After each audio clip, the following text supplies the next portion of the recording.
You wake to the smell of anise, faint but persistent, drifting through the open shutters of a cramped chambre de bonne perched beneath the slanted roofline of number 18, Rue de Martyrs. The boards beneath your narrow bed creak each time you breathe, as though they too are weary from the weight of late nights, cheap perfumes, and the soft patter of shoes that have tapped across them well past midnight. Paris, in 1910, is an organism with its own breath, its own rhythm, and this morning your first conscious moment in this borrowed life, you feel it pressing gently but unmistakably against your ribs. You stand, brushing your hands over the simple slip dress someone, perhaps the version of yourself native to this time, laid over the back of the chair. A faint shimmer of sequins catches the late morning sun. It's far too early in history for the flapper, as she will later be known in the jazz-drenched 1920s, but the silhouette is here. An early Parisian cousin shaped by Belle Epoque creativity rather than post-war rebellion. The waist is loose, the hem is daring, the dress itself feels like a quiet challenge to expectation. Paris in 1910 is a city accustomed to challenges. If you lean out the window, you can see the traces of Haussmann's broad avenues, so new that they still carry the scent of fresh stone, and beyond them,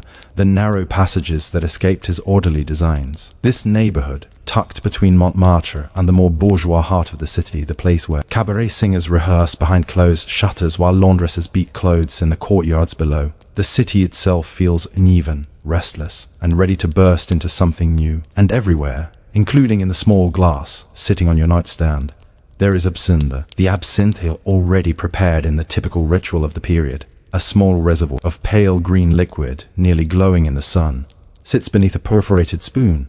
Someone has left a single cube of sugar atop it, slowly dissolving into the alcohol as the morning humidity warms the room. Its sweet bitterness reaches your nose before you lift it.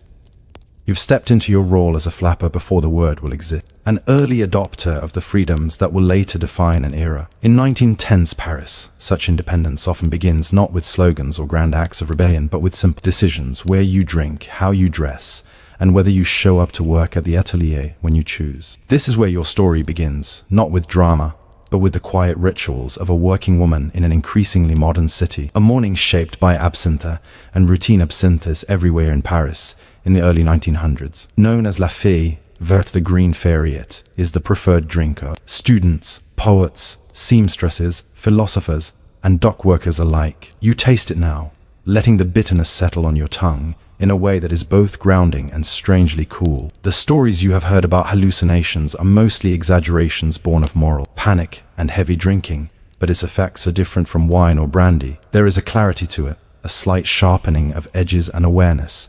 You are supposed to be on your way to the atelier by now. You work, if memory and the papers tucked into your small armoire are to be believed, as a junior seamstress at a modern fashion house whose clients are neither the elite of the Champs-Élysées nor the bohemians of Montparnasse. They are the quiet middle, respectable, aging women who prefer dependable hems to flamboyant frills.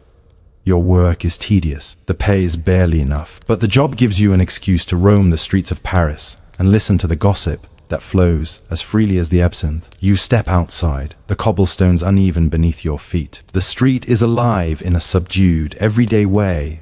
The hum of market vendors calling out prices for onions and eggs, the rustle of newspapers as men gather near cafés to skim headlines about the rising tensions in Europe, whispers about reforms, and the occasional quiet speculation about a war no one believes will reach their doorstep. You walk with a small purse slung over your shoulder, less for fashion than practicality. Pickpockets thrive in streets like these, especially when the evening crowds stumble out of the cabaret. But now, at this late morning hour, the streets belong to working women like you, corset makers, laundresses, flower sellers, and seamstresses hurrying to their jobs. What sets you apart is the air of independence. You walk alone, you dress as you choose, and you drink absinthe at breakfast if you feel like it. Paris notices women like you, sometimes with admiration, sometimes with raised eyebrows. Inside the atelier, your workplace, the atelier of Madame Lefebvre, is a long, narrow space made of high ceilings, tall windows, and permanently floating threads. The air smells of starch, dust, and heated irons. When you arrive, the other seamstresses look up only briefly. Your lateness is neither unusual nor worth remarking on. Madame Lefebvre herself is already seated at her desk, organizing fabric orders and contemplating the rising cost of imported silks. She is a pragmatic woman with a sharp eye for detail, and an even sharper tongue for apprentices who waste fabric. She glances at you with thinly veiled irritation. Again, she says, "It is not a question." You nod. Again. She sighs but gestures for you to join your assigned table. This is the rhythm of your days. Stitching hems, reinforcing seams, attaching lace with careful hands. Hours pass in a blur of repetitive motion. For many workers of the time, this is life, a string of identical days, broken only by Sundays, strikes, or small indulgences like absinthe. Yet, amid the monotony, there is a quiet revolutionary undercurrent, one that pulses through spaces like this. The women whisper between stitches about wages, unfair employers, and the possibility of joining unions. Some discuss lovers they are not supposed to have. Others discuss leaving France entirely for new lands America, especially where wages are rumored to be higher and freedoms broader. You sew buttonholes, you listen. Paris grows louder outside as the day progresses. A street organ plays somewhere below. A man yells about fresh bread. A carriage rolls by, its wheels clattering like a drumbeat. Life in 1910 is noisy, crowded, and endlessly in motion. Lunch among the seamstresses' lunch is taken on the steps outside the atelier, where you sit with your fellow seamstress Lucienne, a girl with red hair, a sharp tongue, and a habit of exaggerating every story she tells. She is the closest thing you have to a friend here. She hands you a piece of bread she bought with the last of her morning coins. You look tired, she says, not unkindly. Late night. It must have been. The memories of last night are hazy shadows of music, the clink of glasses, scent of smoke, and the faint impression of laughter carried over cobblestones. You attempt to recall details, but they drift away like steam rising from pavement. Montmartre again? She asks. You shrug. Perhaps. She grins. Of course. It's always Montmartre with you girls who think you're modern. You smile at that. The reputation of Montmartre as a hub for the avant-garde is well earned. Painters, writers, singers, and dancers mingle there in cafés that smell of tobacco and spilled wine. You found yourself in those dim rooms more than once, listening to surreal arguments about art and philosophy. The bread is rough, the cheese soft, and the conversation meandering. These are the small, often forgotten moments that shape real historical lives, the things historians rarely write about because they are too normal, too mundane. Yet this is the fabric of everyday survival for working women in Belle Epoque Paris. The afternoon drift as the day wears on, your fingers grow stiff. The repetitive movement of needle and thread becomes nearly hypnotic.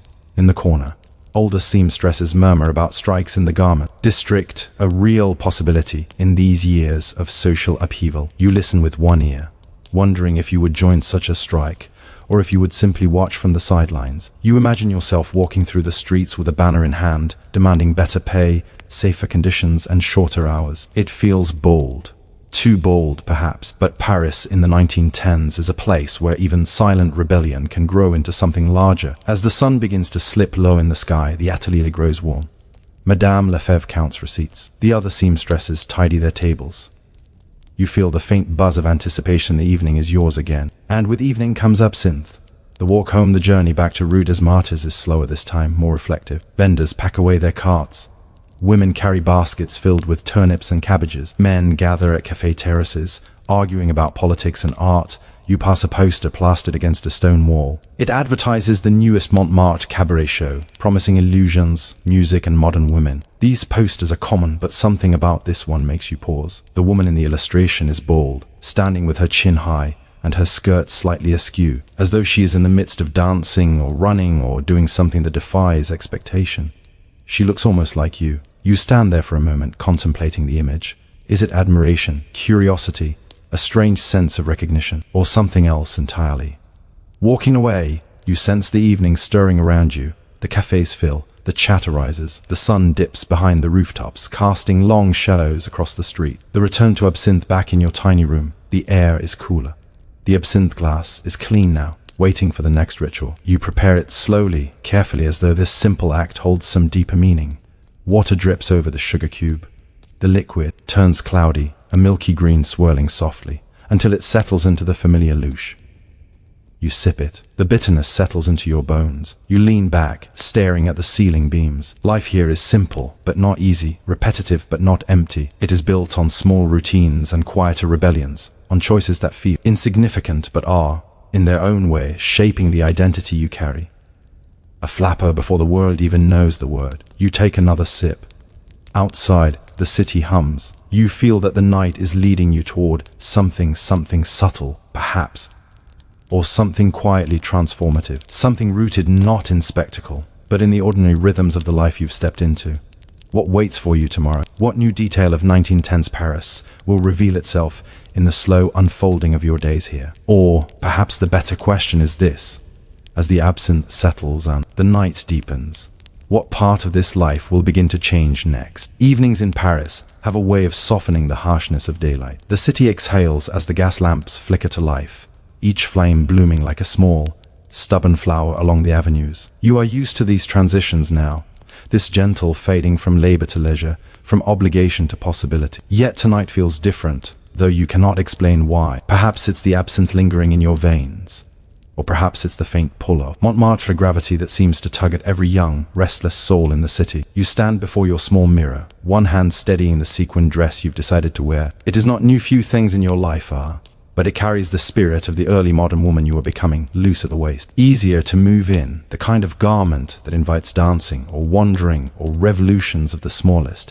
most personal kind. The reflection staring back at you is familiar now, yet still strange enough to feel like a character you are learning to inhabit. Down in the street, piano's faint melody threads through the evening air. Someone is rehearsing in an upstairs flat nearby, playing a tune you half recognize, perhaps something by Debussy or one of his imitators. Music travels easily through these streets, bouncing off limestone facades and curling around wrought iron balconies. Entire neighborhoods become accidental concert halls. You grab your shawl and step outside, walking toward the hill of Montmartre. The walk to Montmartre is not long, but it is steep. Your legs know this incline well. Along the way, the street vendors have changed from morning produce sellers to evening hawkers of roasted chestnuts, paper-wrapped pastries, and cheap cigarettes. Men in worn jackets warm their hands over small coal braziers. Women with baskets full of violets offer single blooms for a few coins, though most passers-by are more interested in the allure of nightlife than the scent of flowers. Montmartre has already been infamous for decades. The district was a center of resistance during the Paris Commune of 1871, and the rebelliousness never fully disappeared. In its taverns and cabarets, artists found a kind of sanctuary, a place where strange ideas were tolerated, even celebrated. This is where Picasso and Modigliani wander with their sketchbooks, where poets scribble verses on napkins, where dancers practice routines between sips of wine, where the green fairy of absinthe feels most at home. The closer you get to the hill, the more vibrant and chaotic the streets become. Posters for the Lapin Agile, Le Chat Noir, and other cabarets plaster the walls. It is here that you sense the pulse of a city not yet modern, but edging towards something new, something uncertain. The world beyond Paris may be inching toward political upheaval, but within these streets, the upheaval is cultural. And you, in your own quiet way, are part of it. At the cabaret you enter the small cabaret with its dim, amber light and mismatched tables. A narrow stage sits at the front, draped in fabric that has seen better days. The place smells of smoke, wine, and something vaguely metallic, perhaps from the glasses, perhaps from the instruments. It is the kind of establishment common in Montmartre, worn yet alive, with regulars who treat it like a second home. Lucienne arrives minutes after you, her red hair tied back with a ribbon that matches her dress. She greets you with a grin and a hug that carries the faint scent of lavender soap. Tonight, she says, you and I drink properly. You both laugh, because properly is a generous term for the absinthe ritual you go through here. At the bar, the waiter brings out the pale green liquor and the slotted spoon, the sugar cubes perfectly stacked on their edges like miniature sculptures. You watch the slow drip of water dissolve the sugar, turning your drink into that familiar, cloudy opalescence. You sip. The bitterness at the tip of your tongue unfurls like a long ribbon. The crowd is a mix of workers, students, artists, and performers, not quite the glamorous crowd of the later jazz age, but lively in their own rough-edged way. A woman in a dark blue dress warms up her voice near the stage. A pair of painters argue in loud whispers over which of them stole the other's charcoal pencils. A young man sits in the corner clutching a leather notebook and staring at the ceiling as though waiting for inspiration to fall from it. You take it all in, as you always do. There is something deeply soothing, almost meditative, about observing people who are unguarded. In Paris, anonymity does not always mean invisibility. It often means freedom. Conversations in smoke-hazed corners, the night unfolds slowly like a long spool of thread. People drift between tables, and conversations weave together loosely. You talk with a young poet named Henri, who has published exactly 0 poems but passionate, explains the philosophical underpinnings of each unwritten masterpiece. He believes, as many do in these circles, that art must shock society to awaken it from its bourgeois sleep. Then there is Marianne, a laundress with forearms strong from wringing out heavy sheets. She comes to the cabaret, not for the art but for the music. It makes the day feel less heavy, she says as she nurses a glass of watered-down wine. These exchanges are the heart of Montmartre, ordinary people discussing extraordinary ideas, or sometimes extraordinary people discussing the most ordinary details of life. You find comfort in the mixture. Lucienne leans over, her chin propped on her hand. You know, she says, there are rumors that absinthe will be banned. You have heard these whispers too. For years, politicians and moralists have claimed absinthe causes madness, encourages violence, and leads to the decline of respectable society. You take another sip, feeling the smooth bitterness coat your throat. How can they ban something so ordinary, you ask? Lucienne shrugs. Ordinary to us, perhaps, but not to those who want the world to stay the same. The idea unsettles you not because absinthe is essential to your life, but because you are starting to recognize what it symbolizes. It is not merely a drink. It is tied to the autonomy of working women who carve out tiny pockets of freedom in an otherwise rigid society. It is tied to the artists who use it as fuel for inspiration. It is tied to the cafés and cabarets that serve as gathering places for people who do not quite fit into the mold Paris expects of them. If absinthe disappears, what else might be taken away? The singer's performance, the woman in the blue dress steps onto the stage. Her voice, when she begins to sing, is not powerful but clear, carrying a quiet melancholy that presses lightly on the edges of the room. She sings about longing, about small apartments and lost loves, about the kind of everyday struggles that rarely appear in history books but define entire generations. You feel the song settle into your bones.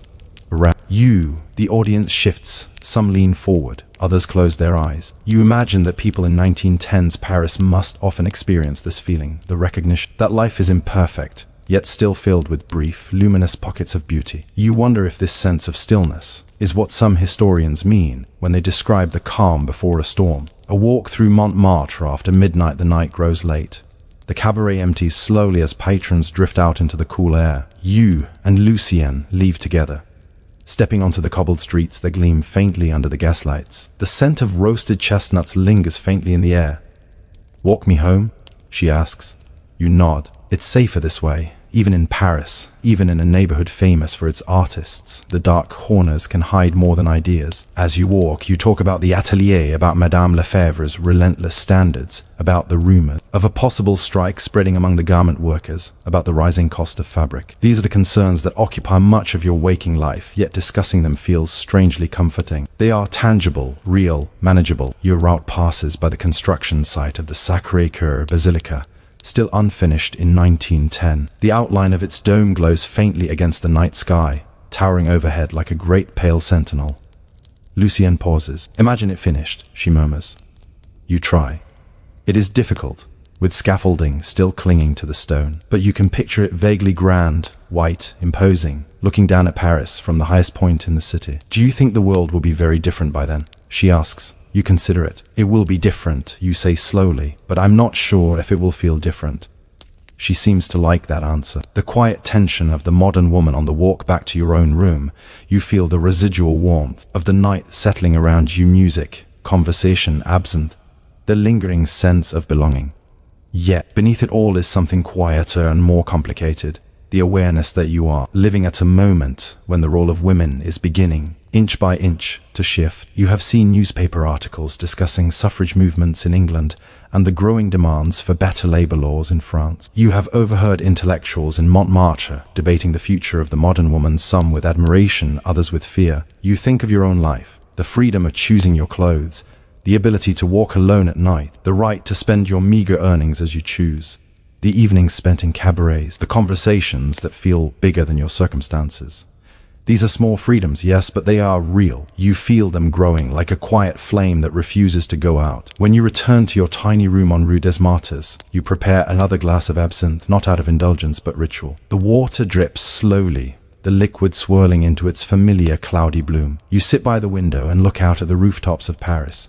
Somewhere in the distance, the city is singing. Somewhere else, it is brewing tensions that will change the world within a few short years. You breathe in slowly, deeply, letting the cool night air settle around you. And then, almost without meaning to, you wonder, morning arrives gently in Paris as it often does. The rooftops regain their familiar color.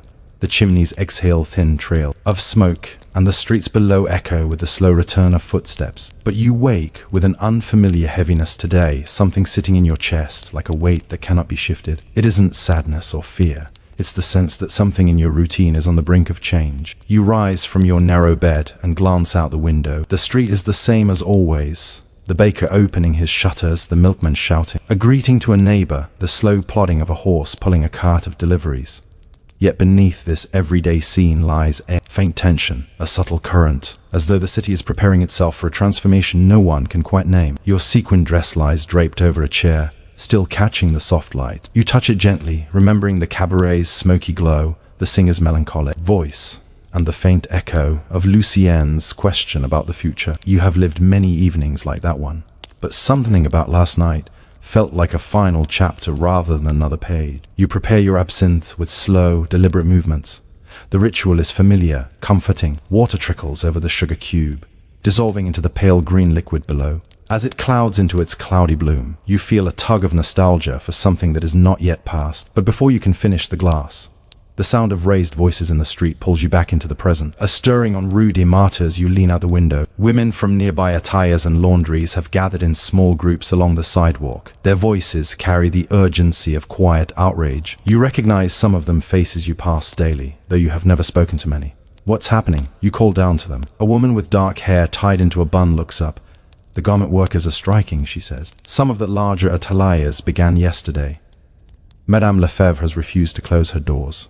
A strike. The word feels heavy, dangerous, exciting. You have heard whispers for months, complaints about wages, unsafe irons that scorch fingers, endless hours spent stitching hems for clients who never think about the women whose hands make their clothes. But whispers are one thing, a strike is quite another. Are we truly doing this? You ask her.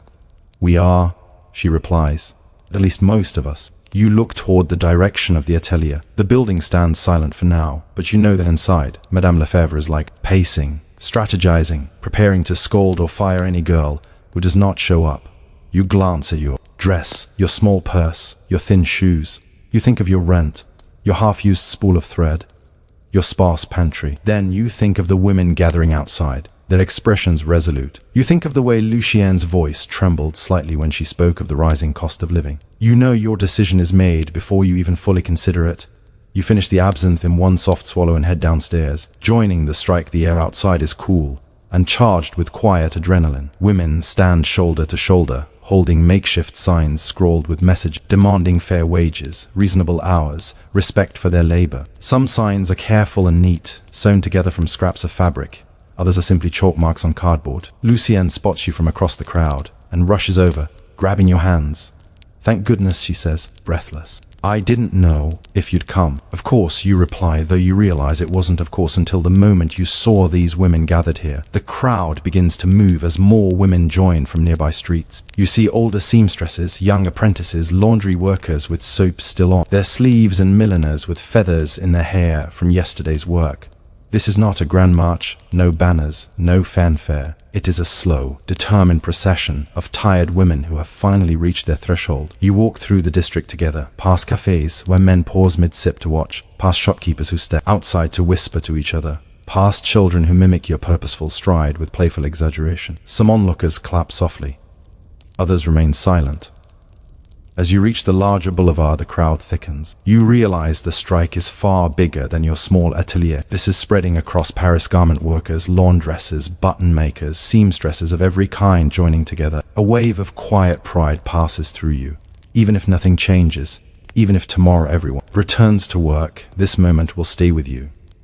History is often made of loud declarations, but sometimes it is formed by the collective footsteps of ordinary women who are simply tired of being unseen. A confrontation at the atelier when the march loops back toward your street. You see Madame Lefebvre standing stiffly at the atelier door, her arms are crossed. Her mouth is pinched into a tight line. She steps forward. You, she calls, pointing at Lucienne first, then you. And you. I expected better. I expected professionalism. Lucienne lifts her chin. We're asking for fair wages, madame, nothing more. Wages? Madame Lefebvre scoffs. Do you think you're replaceable? There are countless girls who would take your places. Perhaps. You reply, surprising even yourself with the steadiness of your voice. But we are here now, and we are asking to be heard. Madame Lefebvre's expression softens briefly, a flicker of something like worry, but she quickly masks it. I will not negotiate with girls who abandon their work, she says. Return now, or don't return at all. The other seamstresses murmur. Some are afraid, others are defiant. You feel the weight of this choice pressing against your chest. But then, from the back of the crowd, a voice rises. We stand together. Another voice echoes it. And another. You look at Madame Lefebvre. She's outnumbered not just by you, but by the very tide of history moving against her. She retreats into the atelier, slamming the door behind her. The street falls quiet for a moment, but the silence is not defeat. It is the sound of a new certainty settling over the women gathered here. You have done something irreversible. An uncertain afternoon as the strike continues. Groups of women disperse into nearby cafés or linger in the street. You and Lucienne share a small loaf of bread and a bowl of soup at a table near the window of a café you've never visited before. The owner gives a discount to les filles de la grève, the strike. Girls. Newspapers circulate. One headline reads, "Garment workers demand justice. Strike grows in." Paris, seeing your reality printed in ink is strangely grounding. You exist. Your struggles exist. Your voice exists. Yet the uncertainty remains. What if Madame fires us? Lucienne asks quietly. Then we find new work, you say, though the idea terrifies you. And if no one will hire striking girls? You pause. Then, unexpectedly, Marianne the laundress from the cabaret pulls up a chair. They will hire you, she says. And if they don't, someone will start a new workshop. Women are ready to support each other now, more than ever. She tears a piece of her bread and hands it to you both. Courage, she adds. That's all we need today. The truth of her words lands gently but firmly. Courage? It is simple. It is difficult. It is necessary. An evening of quiet reflection. The strike continues through the afternoon. By evening you return to your small room, warm. From the long hours of standing, walking, chanting, and being visible in a world that often expects you to disappear, you prepare another absinthe. The sugar melts quickly in the warm air. The familiar green cloud forms, swirling softly, as if mirroring the slow churn of your own thoughts. You sit by the window and watch the street fade into dusk. A group of women still gather near the corner, their determination unbroken. Someone plays an accordion nearby, soft notes drifting up to the rooftops. This city is changing.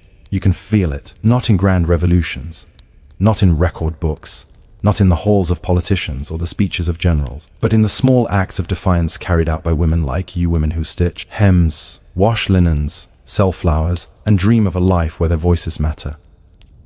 You think of the unfinished Sacré-Cœur dome. You think of the singer at the cabaret. You think of Madame Lefebvre's anger and Lucienne's wavering smile. You think of the absinthe ban that may soon arrive, stripping away one of the small freedoms that mark your independence. Everything is shifting, slowly, quietly, inevitably. You feel it not as dread, but as a gentle pull towards something new, something uncertain, something bigger than you, something you are nonetheless part of.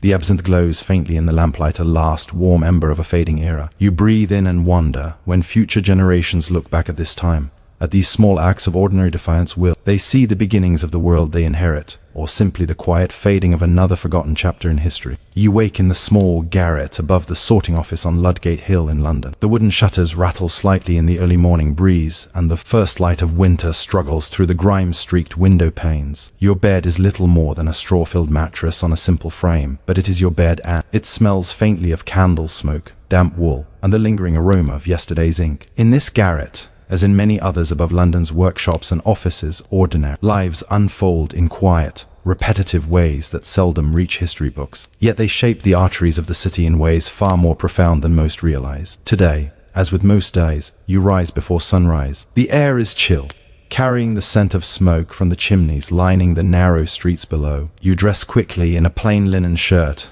and a pair of woolen trousers, fastening them with a brass buckle that gleams faintly in the early light. The boots you wear are worn at the heels, but serviceable, essential, as you will spend much of the day standing, bending, and moving parcels of varying weight and delicacy. You are a clerk in the postal service, an institution that has grown steadily over the past century, quietly transforming the very way the country communicates. Descending the narrow wooden staircase, you step into the main sorting room.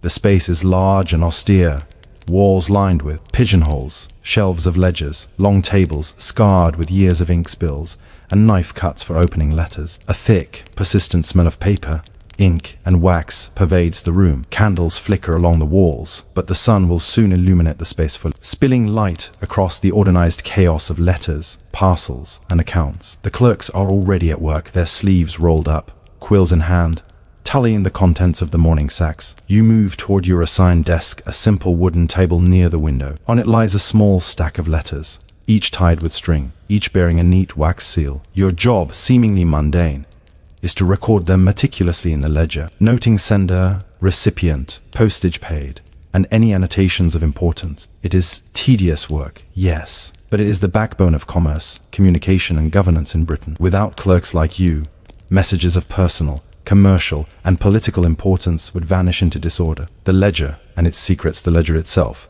is a substantial volume, bound in dark leather, pages yellowed with age and frequent handling. Each entry is painstakingly inked, the quill scratching in repetitive, measured strokes. A faint scent of iron from the ink blends with the mustiness of the room, and the rhythmic motion of writing has a calming effect. The repetitive nature of the work allows the mind to wander, and you often find yourself thinking about the people behind each letter: the merchant in Bristol sending invoices to London, the widowed mother in York writing to her son in the Navy, the apothecary in Bath ordering supplies for his shop.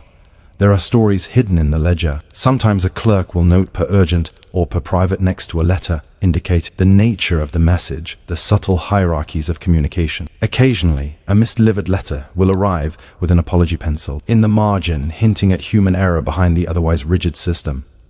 Each page, each row is a quiet testament to an entire network of human activity, an intricate lattice of trust, responsibility, and routine. Your first task this morning is to reconcile the incoming mail from the previous evening's sacks. Each letter is weighed, stamped, and sorted into its appropriate pigeonhole, a process repeated hundreds of times throughout the day. Accuracy is paramount. A single misfiled letter could cause confusion, missed payments, or worse. Mistakes are rarely tolerated, and yet they happen. In this, as in most things, perfection is expected but never entirely possible. The rhythm of the sorting office, the room hums with the subtle sound of productivity.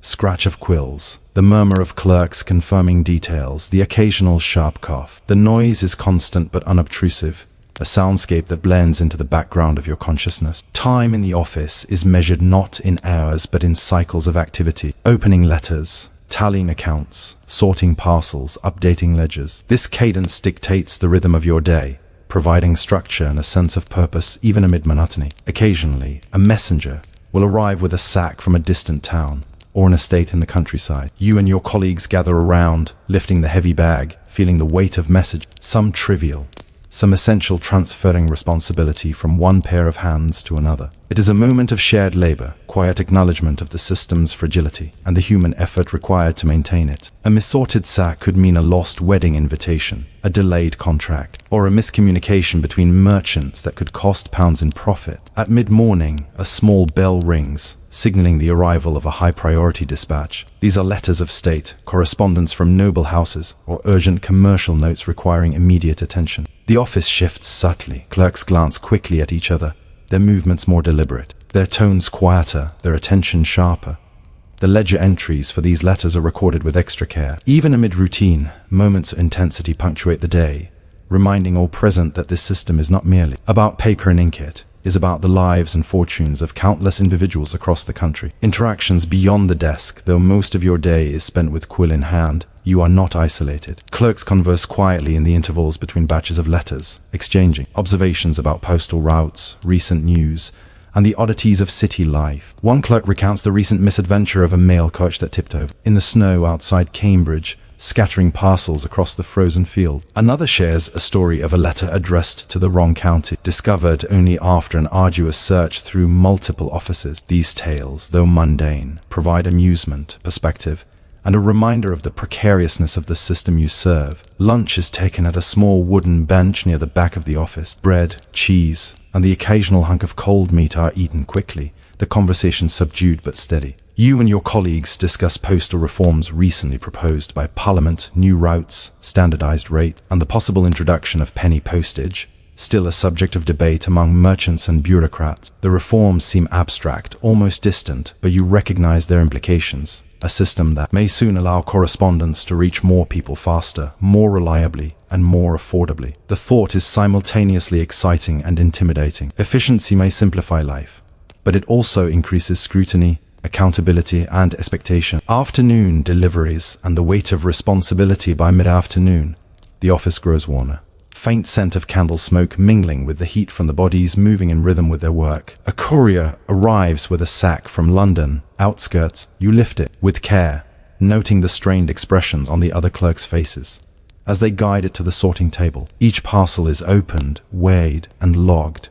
Some contain simple letters, others hold coins, legal documents, or delicate fabrics. Each item carries a story, a life, a consequence. You pause briefly on a package addressed to a merchant in Bristol, noting the frayed edges and the faded wax seal. It has traveled for days, passing through hands that vary in diligence, patience, and honesty. You feel a connection, however distant, to the sender and recipient. Their lives, temporarily resting in your hands, remind you that history is not made solely by kings or generals, but by everyday diligence and care. The afternoon passes in this methodical, repetitive, yet full of small revelation. Misaddressed letters are discovered and corrected. Urgent messages are sent ahead via messengers, and the ledger slowly fills with neat, unbroken rows of inked entries. The work is monotonous, yet each task completed successfully feels like a minor triumph, a victory of order over chaos. Closing the office, and the evening's reflections as dusk approaches, the clerks begin the final tally. Ledgers are closed, letters secured, parcels locked in place. Candles are extinguished, leaving the room dimly lit by the fading light of day. You gather your coat and cap, preparing to leave the office and ascend once more to your garret. The city outside is quieter now, though not silent. Distant church bells toll hoarse. Drawn carriages roll past,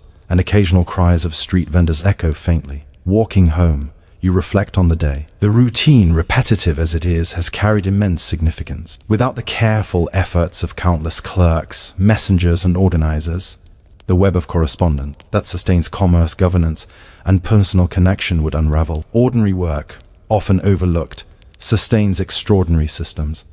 You reach your room and light a candle.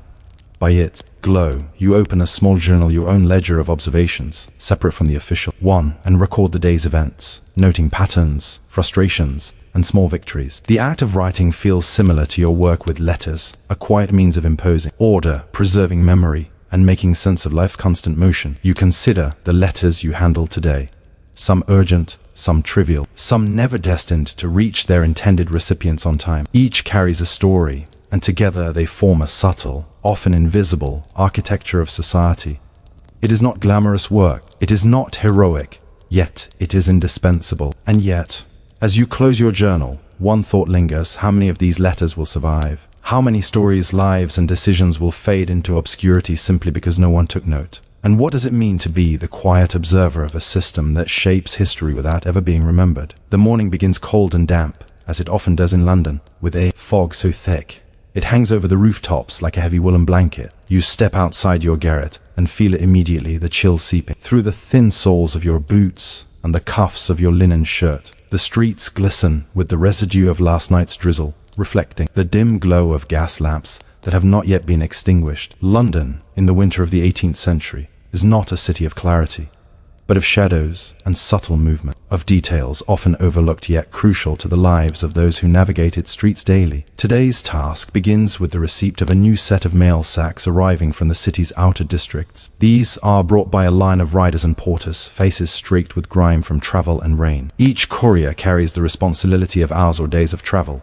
often at risk from theft, misdirection, or injury. You recognize several of them. Their punctuality is both remarkable and necessary. Even a delay of an hour can create a chain reaction, unsettling the delicate balance of deliveries throughout the city. The mail arrives at the sorting office in bundles, tied neatly with string, marked with small handwritten notations. Some are addressed to merchants or landowners in the provinces. Others are personal letters, often of mundane content, yet each of them bears significance for someone. You notice a bundle of letters from Bristol and another from Norwich. Each sack feels heavy, not only in weight but in responsibility. To mishandle one letter is to risk the well-being, finances, or relationship of distant people entirely dependent on your diligence. The riders and their importance. Before you begin sorting, you pause to watch the riders depart once more. Each mounts a horse that has already borne the rigors of morning travel, and will soon carry new messages to the surrounding towns. The horses are lean, resilient, and trained for endurance, much like the men who ride them. These men are uncelebrated, yet essential cogs in the postal system. Their lives are rhythmically dictated by roads, weather, and the ever-present risk of highwaymen or accident. There is a quiet honor in their reliability, and a subtle tension, one that you feel in your bones, even as you sit at your desk. You begin the meticulous process of recording letters in the ledger. The quill moves almost automatically, the scratch of ink marking the passage of time. Each entry requires attention: the sender, the recipient, the destination,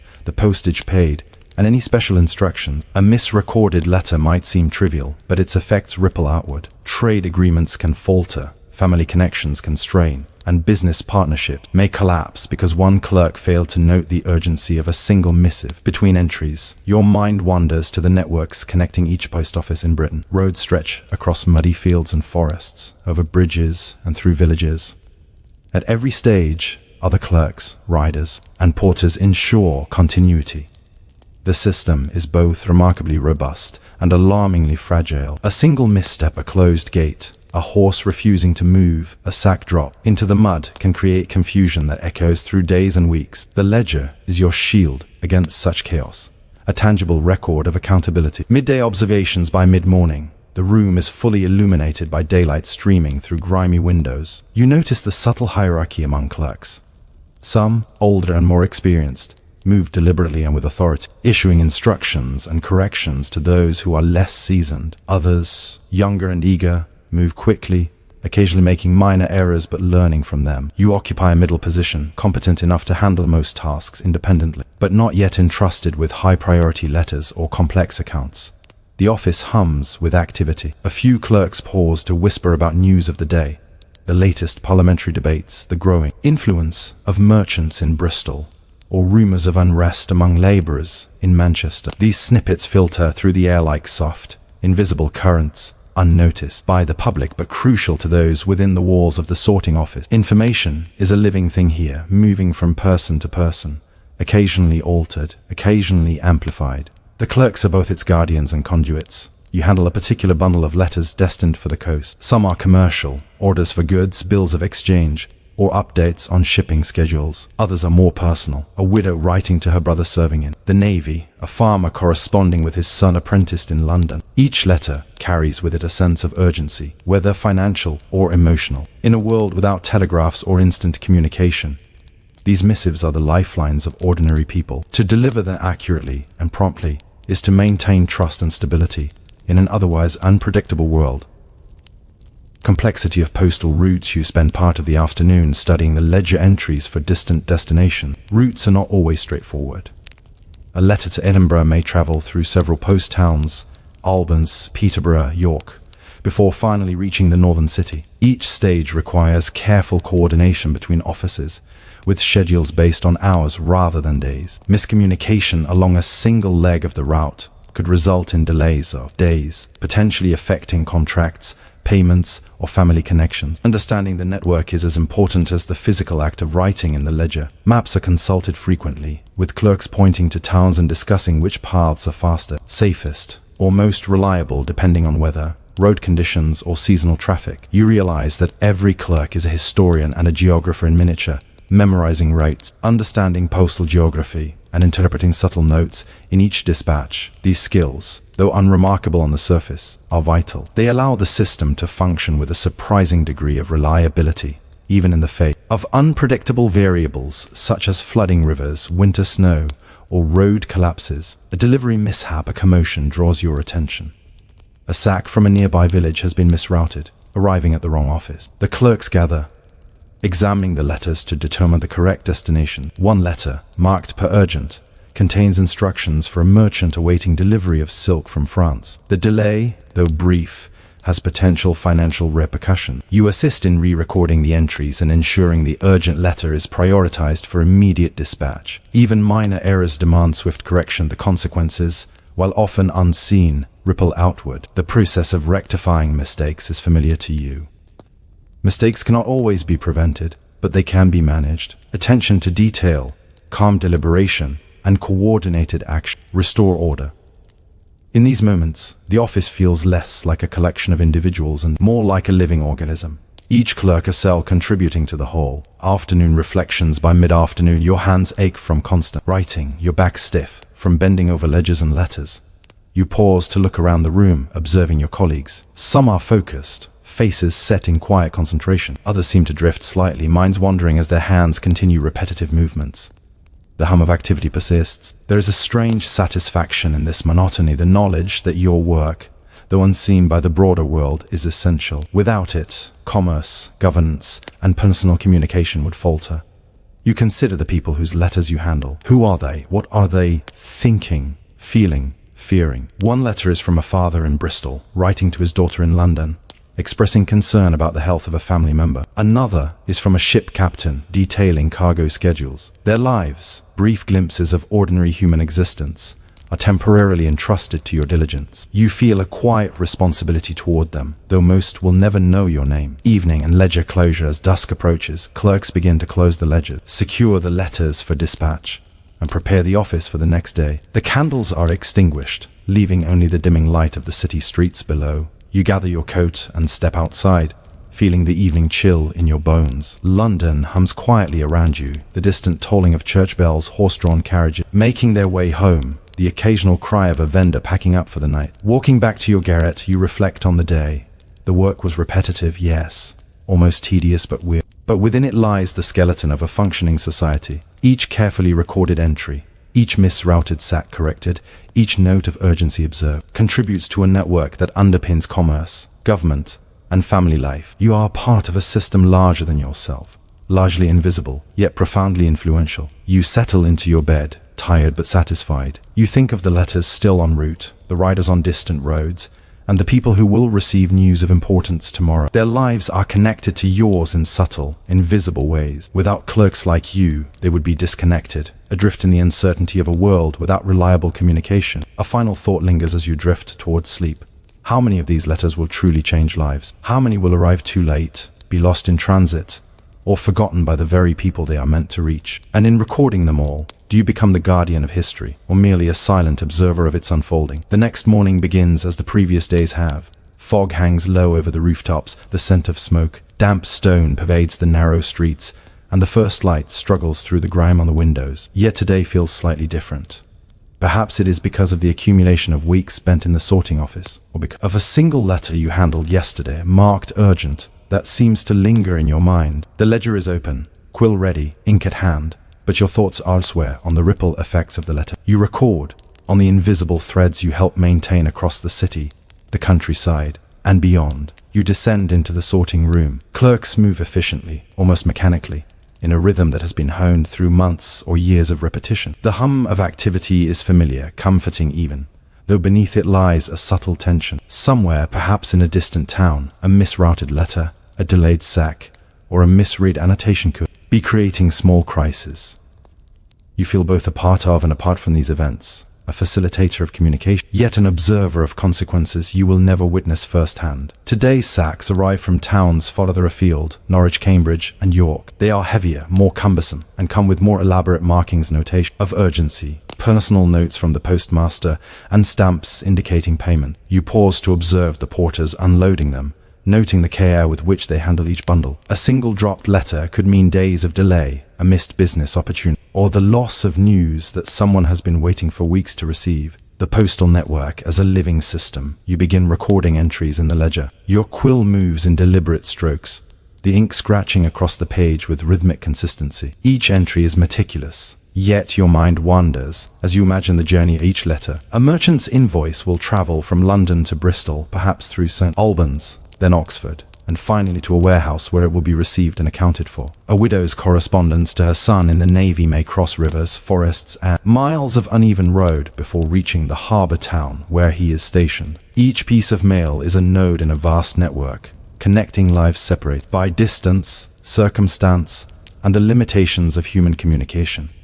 This network feels almost alive. It responds to weather, road conditions, human error, and the unpredictable pace of commerce. Clerks like you are its nervous system, recording, verifying, correcting, ensuring continuity. Riders are its circulatory system, carrying the vital messages that allow society to function. The letters themselves are its lifeblood, fragile yet indispensable, containing the information and intention that sustain human connection.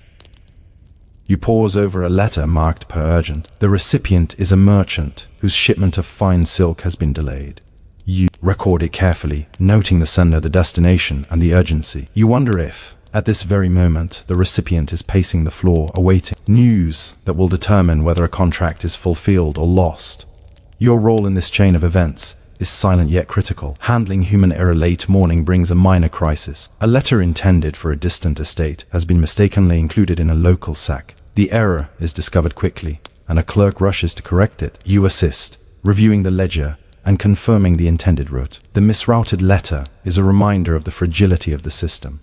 Despite all the care, mistakes happen. Clerks make them, riders misplace them, roads fail, and letters vanish. Yet the ledger, the meticulous recording of each transaction, allows for recovery. It is a safety net for human fallibility. As you work, you notice a pattern emerging. Certain towns consistently experience delays due to road conditions or local disturbances. Others have clerks whose handwriting is notoriously difficult to read, increasing the likelihood of miscommunication. These patterns, subtle yet significant, shape the day-to-day operations of the postal system. You begin to record these observations in a separate notebook, a personal ledger of inefficiency and insights, thinking that perhaps someday someone might use it to improve the system. Even small notes on recurring problems could prevent larger disasters if they are preserved. Interactions with couriers midday brings the arrival of a new rider from Cambridge. His horse is tired, his coat slick with rain, and his boots caked in mud. He hands over a sack of letters, each carefully tied and labeled. You observe the physical toll of these journeys, blisters, exhaustion, the constant vigilance required to navigate difficult roads and potential dangers such as highwaymen or inclement weather. These riders are unsung heroes of the postal system. Without them, the ledger, no matter how accurate, is meaningless. The rider mentions that one of the letters is of particular importance and notice from the Admiralty regarding shipping schedules and dock availability. You handle it with extra care, recording it prominently in the ledger. Its arrival today, even by hours, may have tangible consequences for merchants and sailors awaiting orders. In the quiet efficiency of your office, you feel the weight of responsibility. Every entry, every parcel, every notation is a choice that reverberates beyond these walls. You watch the rider depart, disappearing into the fog and narrow streets. For him, the day is not over. He will continue to other offices, delivering the messages entrusted to him. His work, like yours, is both critical and largely invisible. Afternoon reflections on communication. By mid-afternoon, the office settles into a familiar rhythm. Letters continue to arrive and depart. Parcels are sorted, urgent messages prioritized, ledgers updated. You pause briefly, quill in hand, to reflect on the nature of the work. Communication, though seemingly mundane, is a linchpin of society. Every transaction, every legal decision, every personal note relies on the accuracy and diligence of clerks, riders, and postmasters. The impact of this network is immense, yet largely unrecognized. Ordinary people like you sustain the system through consistency and attention to detail, forming the backbone of a society often focused on the deeds of the powerful rather than the quiet labor of the everyday. You consider the paradox of your position.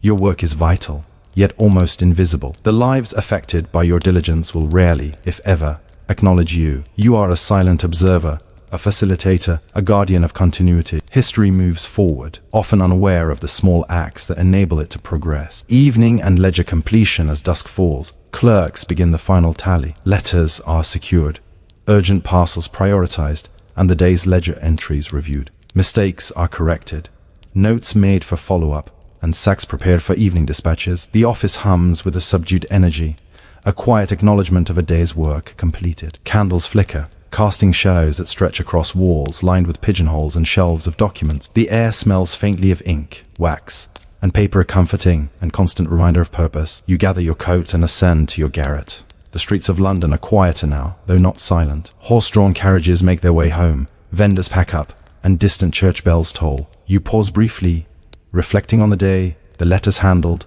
the mistakes corrected, the urgent parcels dispatched. The routine, repetitive as it may seem, has kept countless lives connected. Commerce continues, families receive news, governments function. Without this quiet diligence, the city, and perhaps the nation, would falter. In your garret, you light a candle and open a small journal.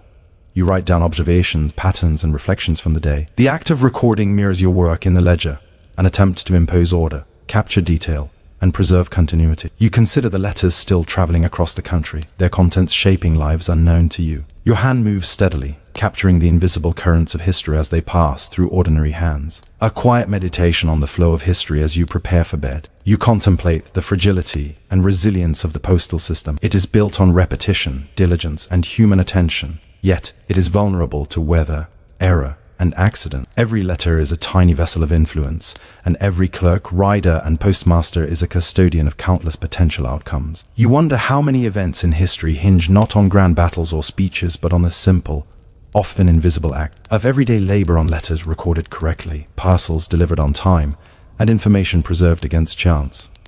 You close your journal and settle under your thin blanket.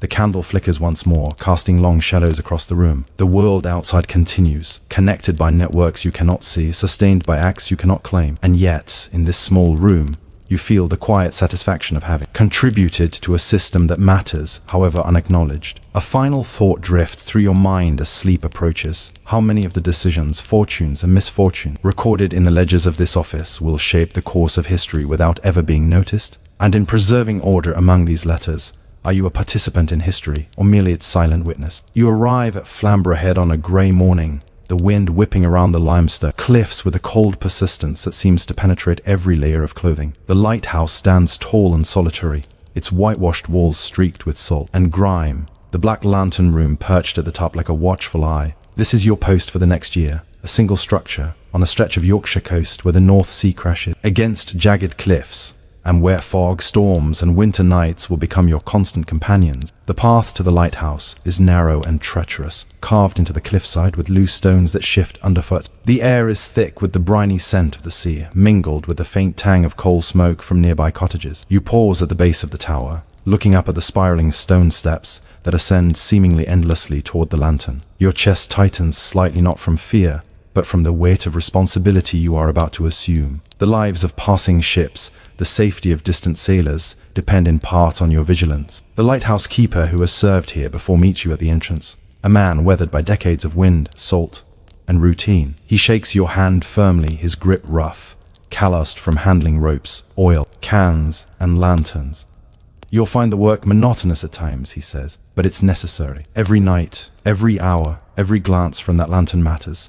Lives depend on it, though you'll rarely know their names. His words linger, a reminder that this position is both a duty and a kind of silent heroism, uncelebrated yet essential. The tower and its duties. You step inside the lighthouse. The cool, damp air, a stark contrast to the wind outside. The interior is narrow and utilitarian. Spiral stone steps, iron railing, and shelves lined with oil lamps, wicks, and cleaning supplies. The walls are streaked with soot from past years, evidence of lanterns lit day, night, of storms weathered, and of countless nights spent in vigilant observation. The air smells faintly of oil, smoke, and stone warmed by the sun and cooled by the night. Your duties, you quickly learn, are straightforward in description but complex in execution. You are responsible for maintaining the lantern, ensuring it burns steadily from sunset to sunrise, cleaning the lenses to maximize visibility, polishing brass reflectors, and recording each event meticulously in your logbook. The log is not merely a formality, it is the record of the lighthouse's function, a document that could be consulted for legal inquiries,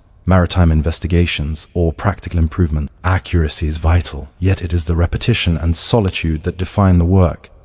You begin by inspecting the lantern. Its Fresnel lens, a recent innovation, requires careful cleaning, polishing, and precise arrangement of the oil wicks. You follow the procedure outlined in the keeper's manual, wipe each pane with a damp cloth, ensure the wicks are trimmed evenly, light the lamps, and adjust the reflectors so that the beam projects clearly over the sea. The first time the flame burns steadily, you feel a faint thrill, a quiet acknowledgement of mastery over your environment, however small.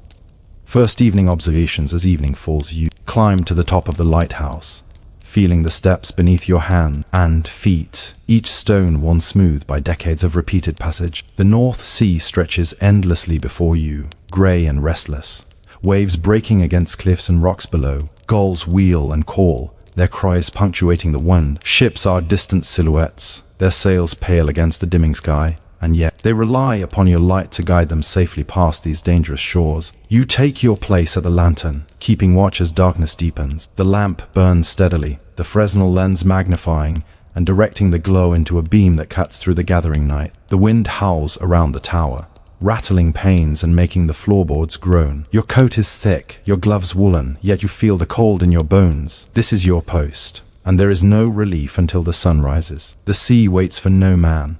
The ships do not pause for discomfort or fatigue. Your logbook sits on a small table beside the lantern. You make your first entries, the time of lighting, weather conditions, wind direction, and any observations of passing vessels. These entries are not dramatic, not heroic in a traditional sense, yet they carry immense significance. Each line represents vigilance, responsibility, and connection across vast distances. You are part of a network that prevents tragedy and preserves life, though. The impact of your labor may remain invisible for years or forever. Daily routine and solitude the first days are consumed by routine. Maintaining the lamp, polishing lenses, cleaning the tower, checking oil supplies, and climbing the spiraling steps countless times. The physicality of the work is demanding. Your muscles ache in ways unfamiliar, your hands roughen from rope, metal and stone. Yet the monotony is punctuated by observation. Tides rising and falling, seabirds navigate, wind, currents, the subtle changes in cloud formations that hint at storms. The isolation allows you to notice details that others might overlook, the pattern of waves, the subtle flicker of distant ships' lanterns, the faint sound of surf against hidden rocks. The solitude, however, is double-edged. Hours pass without human contact, and though your duties are essential, the absence of conversation and companionship becomes palpable. You speak quietly to yourself while performing tasks, noting adjustments and observation, imagining conversations with the crews of ships you will never meet. The lighthouse, though a beacon for others, becomes a mirror of your own thoughts and anxieties. Routine is both sanctuary and prison. Meals are simple. Bread, cheese, occasionally salted meat, and tea heated over the oil stove. Food is practical rather than pleasurable, consumed between tasks and with minimal distraction. The repetitiveness, combined with the harsh environment, fosters a deep awareness of time, not hours in a day, but the cycles of light and dark, tide and wind, observation and record. You mark these cycles carefully in your logbook, aware that your note may one day inform improvements or clarify incidents at sea. Storms and the testing of skill before the first week ends. A storm arrives from the northeast. Clouds roll in with unnatural speed, and the wind escalates into a persistent roar. Rain pelts the lighthouse, bouncing from the stone ledges in sheets, while waves crash violently against the cliffs below. You check the lantern and its reflectors repeatedly, ensuring that the flame remains steady despite the movement of air and the chill of moisture. Each adjustment is deliberate, each observation critical. Failure is not an option.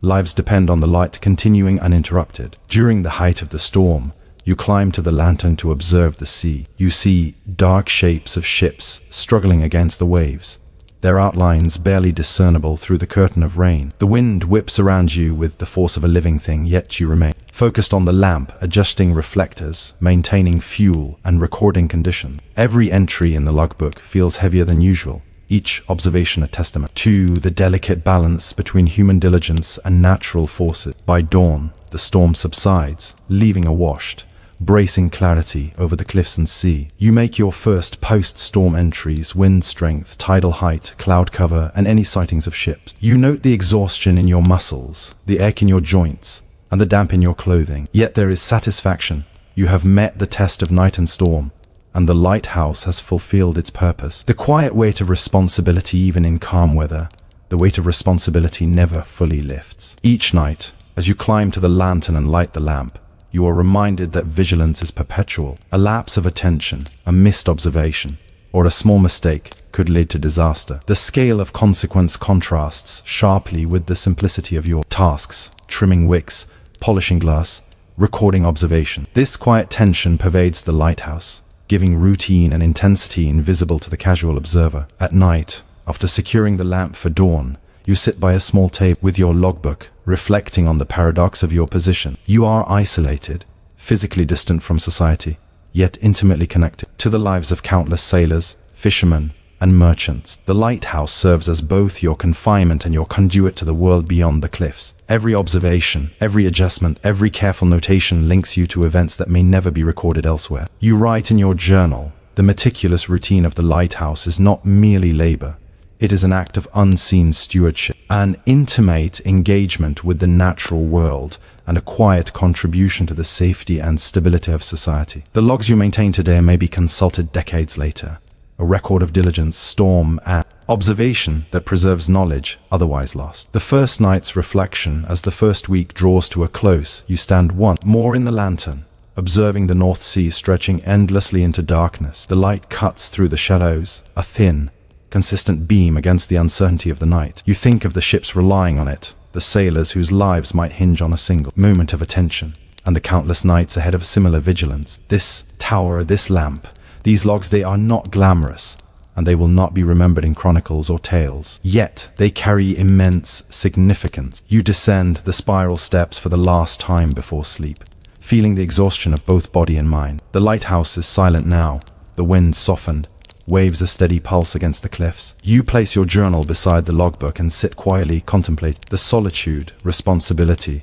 and connection inherent in this work. A final thought lingers as you drift to sleep. How many lives will be altered, saved, or imperiled by the decisions you make in isolation? And how much of this world, so reliant on your vigilance, will remember the quiet labor that keeps it turning? The following days settle into a rhythm as predictable as the tides, yet unpredictable in their subtleties. You awaken before dawn, the lighthouse walls still damp from the night's mist, and make your way to the spiral stairs that will carry you upward to the lantern. The stairs are cold beneath your hands, worn smooth by decades of repetition. Each morning, as you ascend, you feel a quiet anticipation, not of adventure or excitement, but of observation and responsibility. Every day is an exercise in attentiveness, in balancing the natural forces of the sea with the fragile mechanisms of human ingenuity. The North Sea, visible through the small windows at intervals along the staircase, is ever-changing. Waves rise and fall with a hypnotic rhythm, shifting in hue from grey to green to steel, depending on wind, light, and the time of day. The coastline is jagged and unforgiving. Limestone cliffs jut out like broken teeth, worn and carved by centuries of salt, storm, and tide. You take note of every subtle change. A section of cliff eroded more than yesterday, a patch of sand newly exposed by retreating waves, driftwood caught in an unusual formation. Each observation is recorded in your journal alongside the official log, a private account that captures details too fine for routine ledger entries, yet crucial to understanding the environment you inhabit. The weather's quiet tyranny weather dictates life at the lighthouse more than anything else. Fog, storms, rain, and wind all carry a latent threat. A thick fog can render the beam nearly useless, obscuring the vision of sailors who rely on its guidance. Storms can batter the tower itself, loosening stone or shaking lantern fittings. Even calm days demand vigilance. Sudden gusts, shifting clouds, and the tide's subtle changes can all alter the conditions at sea. Your responsibility is constant. Every adjustment of wick or lens, every cleaning of glass, every careful recording of wind direction, barometric pressure, and wave height contributes to a fragile system of maritime safety. One morning, after a week of relative calm, the wind shifts abruptly. You notice a swell rising faster than usual, waves breaking sharply against the cliffs. You adjust the lantern reflectors,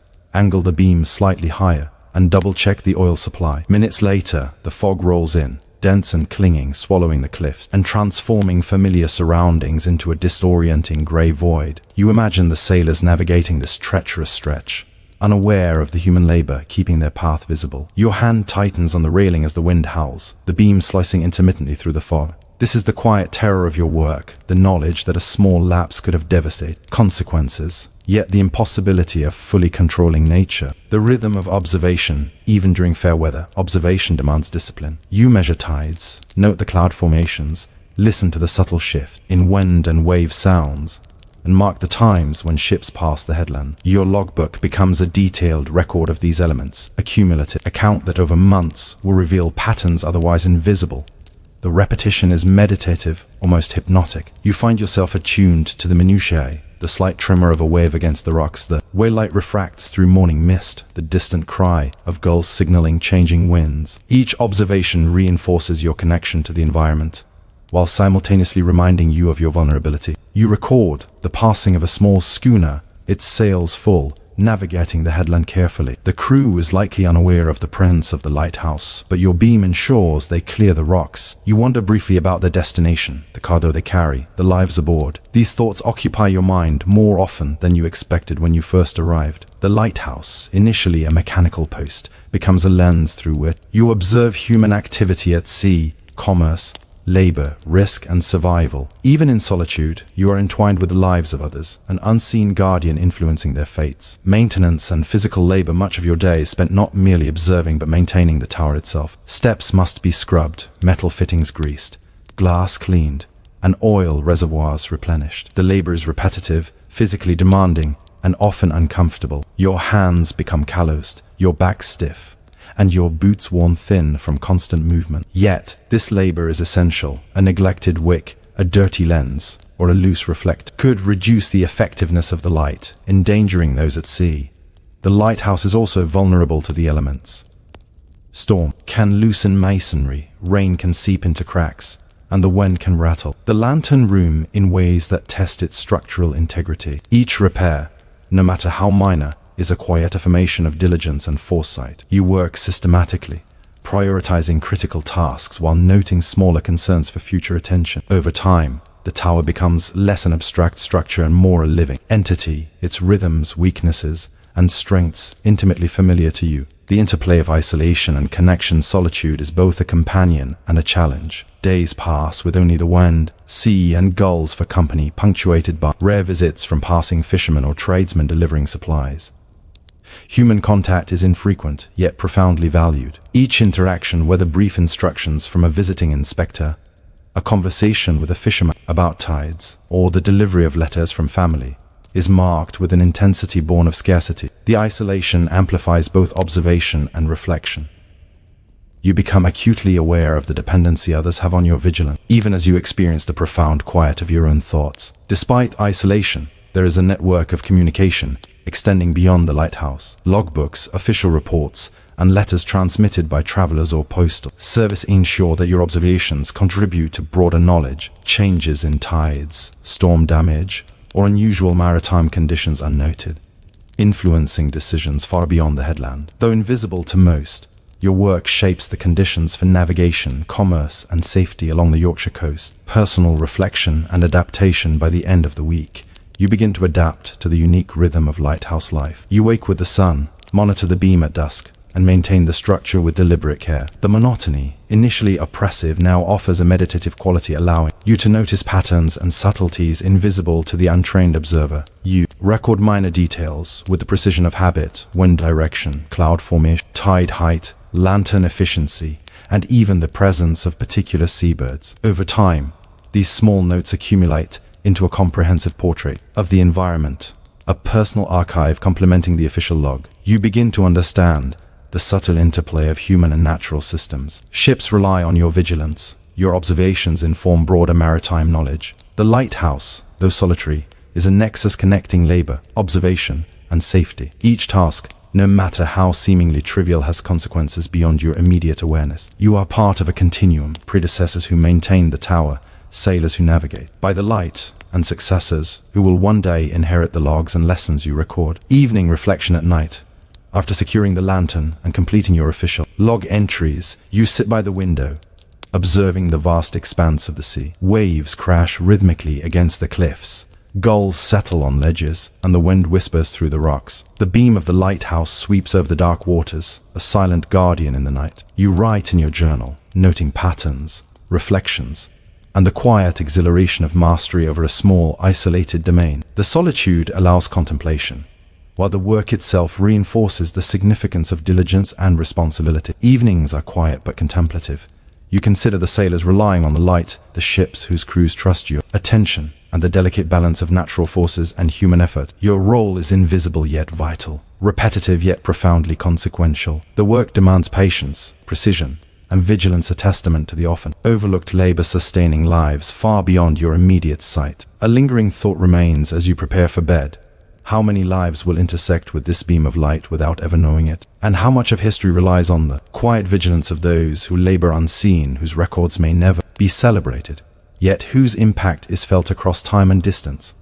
Winter arrives with its characteristic severity. The wind from the North Sea carries a biting chill that seeps through every layer of clothing and stone of the lighthouse. Waves crash with renewed ferocity against the cliffs, sending white spray high into the air and leaving a fine film of salt on the lantern glass. Each morning, you awaken to the low groan of the tower and the roar of the sea, aware that your vigilance will be tested today as much as any other day this year. Yet, It is not a matter of heroism, it is habit, training, and unglamorous endurance. The lamp must burn, the lenses must remain clean, the logbook precise. You ascend the spiraling stone steps, hand on the iron railing, feet move methodically, mind alert to the changing rhythm of the wind and sea. Each step carries familiarity, the cold, the damp, the sound of the wind rattling the walls. Repetition has brought comfort, yet a constant alertness remains.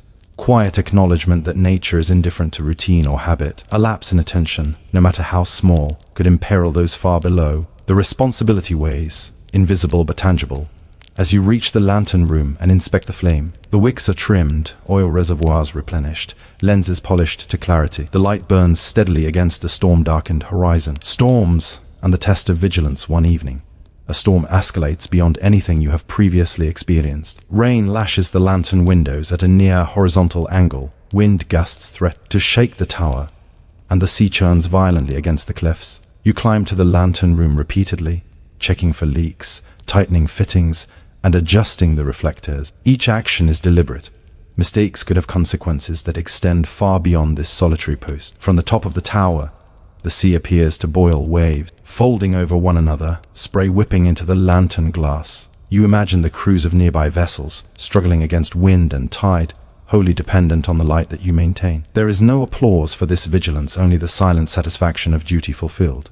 The storm continues through the night. Hours pass in tense observation, adjusting the flame to maximize visibility, ensuring that oil does not run low, and monitoring every nuance of the weather. Fatigue presses against your consciousness, yet you cannot allow it to override attentiveness. Each hour survived is a testament to resilience, diligence, and the small, persistent acts that sustain human life. You document the storm in your log with precise care: wind speed and direction, wave height, barometric pressure, visibility, and time intervals of observation. These entries, though mundane in language, will serve as invaluable records for understanding maritime conditions. Observing human consequence the next day brings relative calm, though. The cliffs remain slick, and the sea continues to pound the shore. Your attention turns to ships that may have passed perilously close to danger. You reflect on the lives at stake, merchants whose shipments are insured yet still precarious, fishermen reliant on predictable tides, families awaiting letters from distant loved ones. The lighthouse exists to mediate these forces,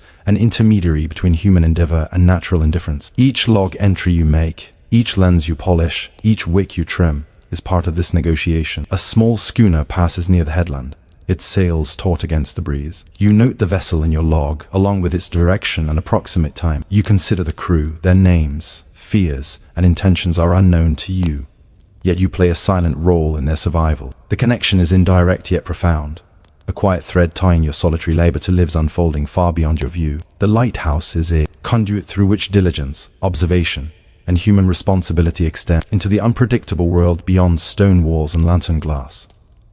Maintenance, records, and isolation days turn into weeks. Routine dominates, yet every day carries the possibility of unforeseen events. Storms, equipment failures, or even human error could disrupt the delicate balance of maritime safety. You maintain the tower meticulously, steps scrubbed, brass polished, lenses cleaned, wicks trimmed. Oil is measured and replenished with care, and the logbook grows steadily, with observations of weather, tides, and passing vessels. Each page of the log is a record of human perseverance and natural unpredictability, a testament to the importance of precision and vigilance in an environment where errors carry consequences far greater than their simplicity suggests. Solitude, once oppressive, becomes a companion. You develop subtle rhythms, the rise and fall of tides, the migration of seabirds, the cyclical behavior of clouds and wind. The isolation allows deep reflection and awareness, sharpening perception and attention. You begin to record private observations alongside official log entries, pattern in waves, variations in wind,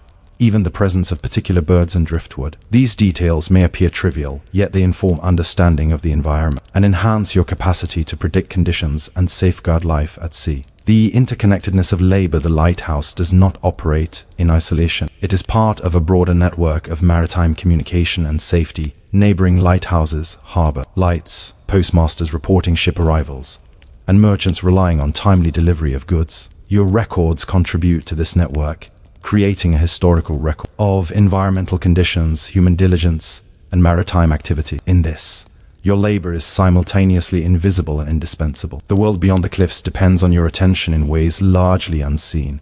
Testament to the quiet power of sustained responsibility. During rare visits from inspectors or supply boats, you note discrepancies, repairs, or unusual observations, offering corrections and insights drawn from months of detailed observation. Each interaction, though brief, extends the influence of your solitary vigilance into the wider maritime system. The lighthouse, though seemingly a static structure, functions dynamically through human effort, observation, and meticulous documentation. Winter's long nights and reflection, winter nights stretch interminably. The darkness presses against the walls of the tower, and the cold seeps into stone, glass, and flesh. Your duties persist, lighting the lamp, polishing lenses, recording observations, monitoring the weather. Each rotation of the lantern beam is both a literal and symbolic act of steady light against the uncertainty of night, a signal to those navigating dangers unseen. The labor is repetitive, demanding, and often exhausting, yet imbued with significance that becomes increasingly apparent over time. Sitting by your logbook after securing the lamp,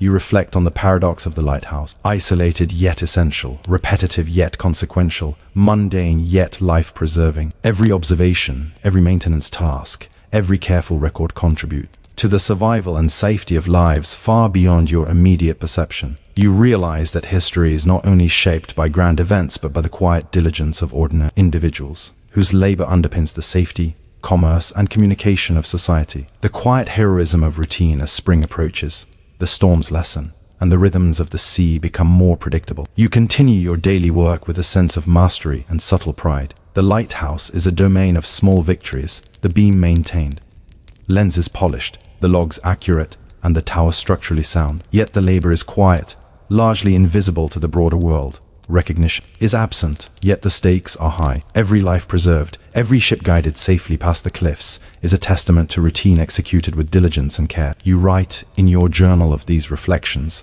the lighthouse is a lens through which the interplay of human effort and natural forces can be observed, understood, and moderated. It is a record of resilience, patience, and the quiet heroism of ordinary labor. Each entry is a testament to the way individual diligence sustains collective safety, even in circumstances where recognition is unlikely and outcomes are often invisible. Final night and meditation on the last night of your first year. You stand once more in the lantern room. The North Sea stretches endlessly, calm under a pale moonlight. The beam sweeps steadily, a guardian over waters that have tested your patience, skill, and endurance. You reflect on the months behind you, storms weathered, ships guided, logs maintained, and the countless small observations that form a detailed archive of maritime conditions. You feel the weight of continuity and the responsibility inherent in your role. The lighthouse is more than a structure. It is a repository of vigilance, a silent mediator between human endeavor and natural unpredictability. Every entry in the logbook, every adjustment to the lamp, every careful observation contributes to a continuum that extends far beyond your presence. The work is repetitive, solitary, unglamorous, but its significance cannot be overstated. As you descend the spiral staircase for the final time before rest, you consider the unseen lives intertwined with your labor. Merchants, sailors, families, and fellow keepers all benefit from your diligence, yet their awareness of it may be fleeting or non-existent. The lighthouse has been your domain, your responsibility, and your constant companion. Its light, reflected in the eyes of countless sailors, is a testament to the quiet power of persistent care and meticulous observation. A final thought lingers as sleep approaches. How much of history depends on the unseen, the repetitive, and the unacknowledged work of individuals who labor quietly, sustaining life and preserving order without recognition? And what would the world be like if the beacons they maintained suddenly flickered and died? You push open the wooden door of the apothecary shop in a small Devonshire village, the hinges creaking with a familiar, almost comforting resistance. Outside, the morning air carries the scent of damp earth, recently tilled, fields, and the faint tang of smoke from the village hearths. Inside, the atmosphere is markedly different, warm, dimly lit by small oil lamps and saturated with the mixture of herbs, tinctures, dried roots, and the faintly metallic scent of ground minerals. The walls are lined with shelves, jars, and boxes, each labeled with meticulous care, their contents promising relief, prevention, or cure for ailments both mundane and mysterious. The apothecary's shop is small but densely packed, a microcosm of knowledge and labor. Wooden counters are worn smooth by years of use, and drawers open to reveal powders, dried herbs, and small vials of liquid, each arranged by purpose and potency. Bottles of varying shapes and sizes stand like silent sentinels, some containing brightly colored liquids, others cloudy suspensions or fine powders. Labels are handwritten in precise script, often in Latin, reflecting the intellectual tradition underpinning even the most routine tasks. As you step inside, you are immediately aware of the responsibility resting on your shoulders. The health, and in some cases, the survival of the village depends on your attention to detail, your memory, and your knowledge of remedies. A day begins with preparation. Your first task is to inspect the stock. Herbs must be checked for moisture and freshness, powders sifted and stored correctly, tinctures topped up, and vials examined for leakage or evaporation. Each day begins with these seemingly mundane inspections, yet their importance cannot be overstated. A spoiled herb or a degraded preparation could render a remedy ineffective or worse, harmful. You handle each item with care, considering not just its physical state, but its place in the larger network of treatments and prescriptions. The apothecary is not merely a storehouse. It is a repository of knowledge, tradition, and responsibility. A ledger rests on the counter, listing clients, remedies dispensed, and occasionally notes on symptoms or progress. Accuracy in recording is paramount.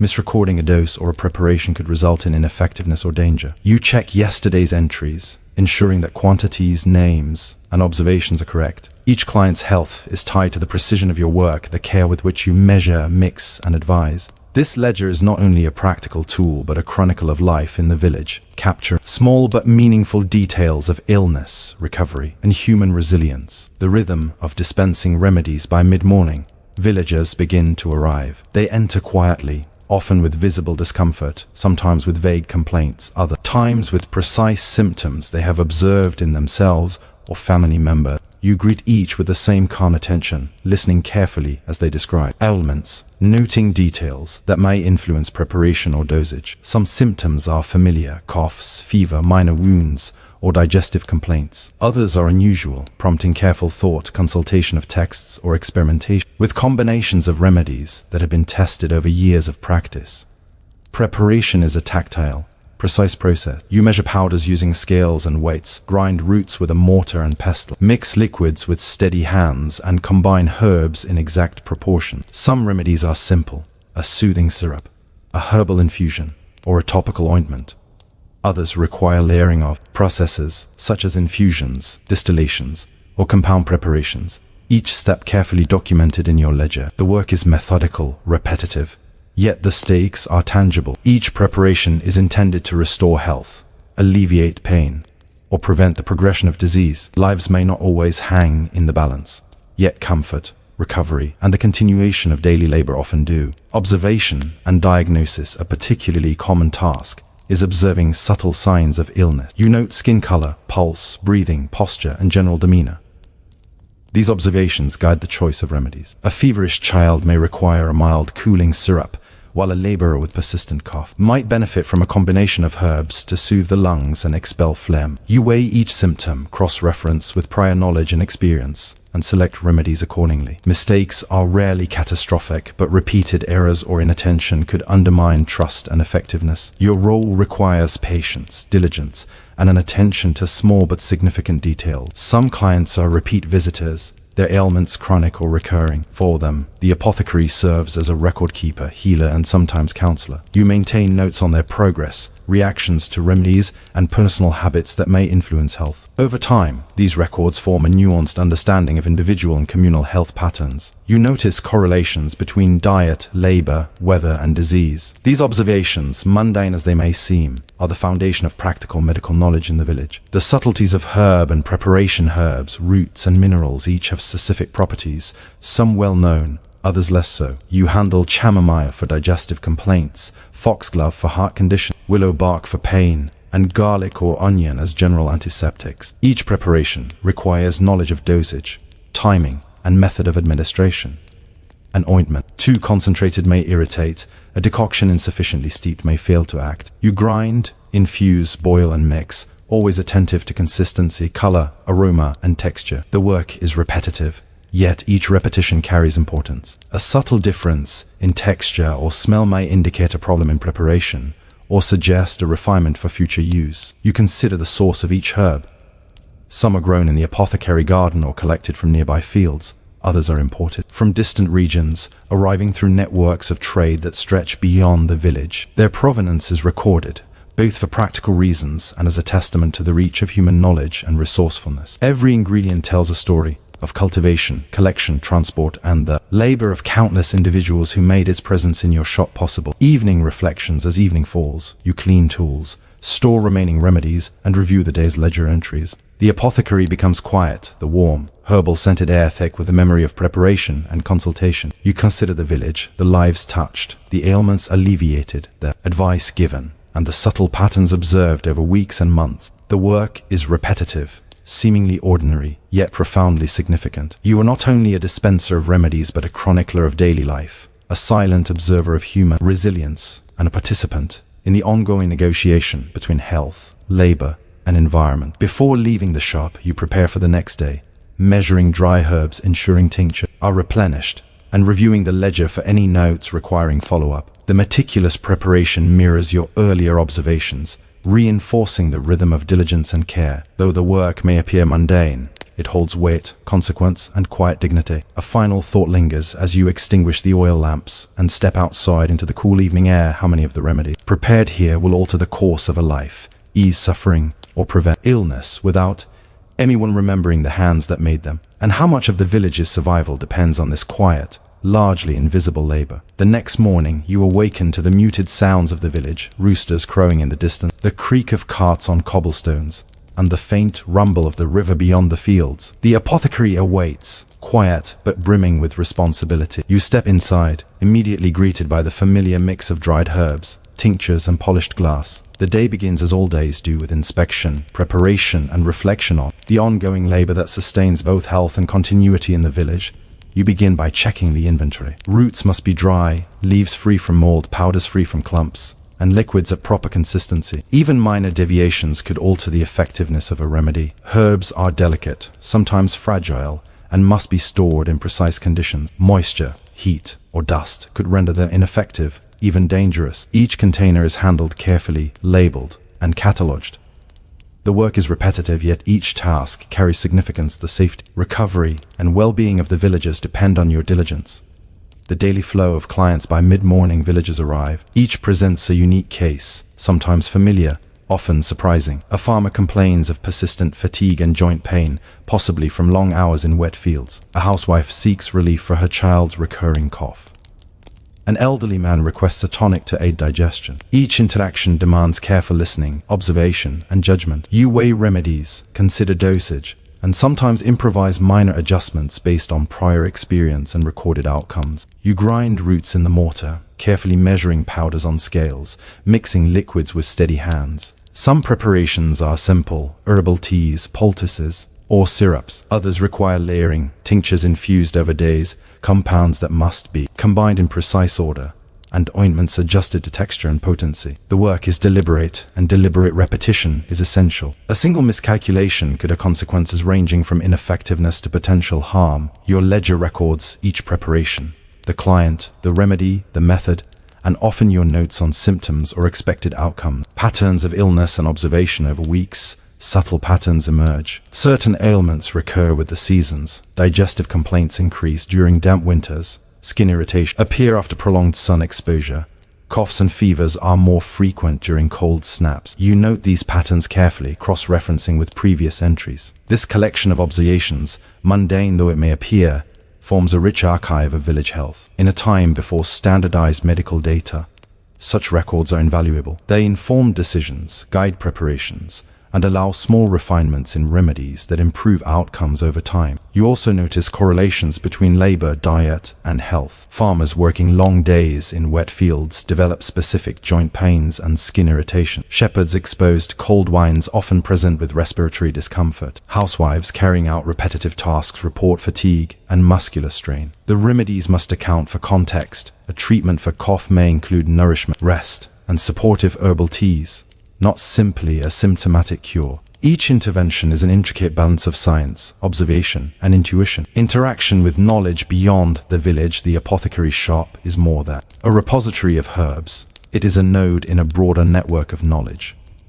Occasional letters arrive from distant apothecaries, Merchants, bringing news of newly discovered remedies, unusual symptoms, or recommended practices. Books and manuscripts, some centuries old, provide reference for rare treatments or exotic herbs. You consult them when encountering uncommon ailments, translating Latin passages, comparing techniques, and adapting instructions to local resources. The work bridges centuries and miles, connecting your small shop to a continuum of human effort aimed at understanding, treating, and alleviating illness. Some remedies rely on ingredients that are imported: powdered cinnamon, dried ginger, or rare resins. These arrive sporadically, contingent on trade routes, merchant availability, and season. Their scarcity heightens the importance of careful storage, precise measurement, and prudent use. You must balance efficacy with limitation, ensuring that potent ingredients are preserved for those most in need. The responsibility is quiet but weighty.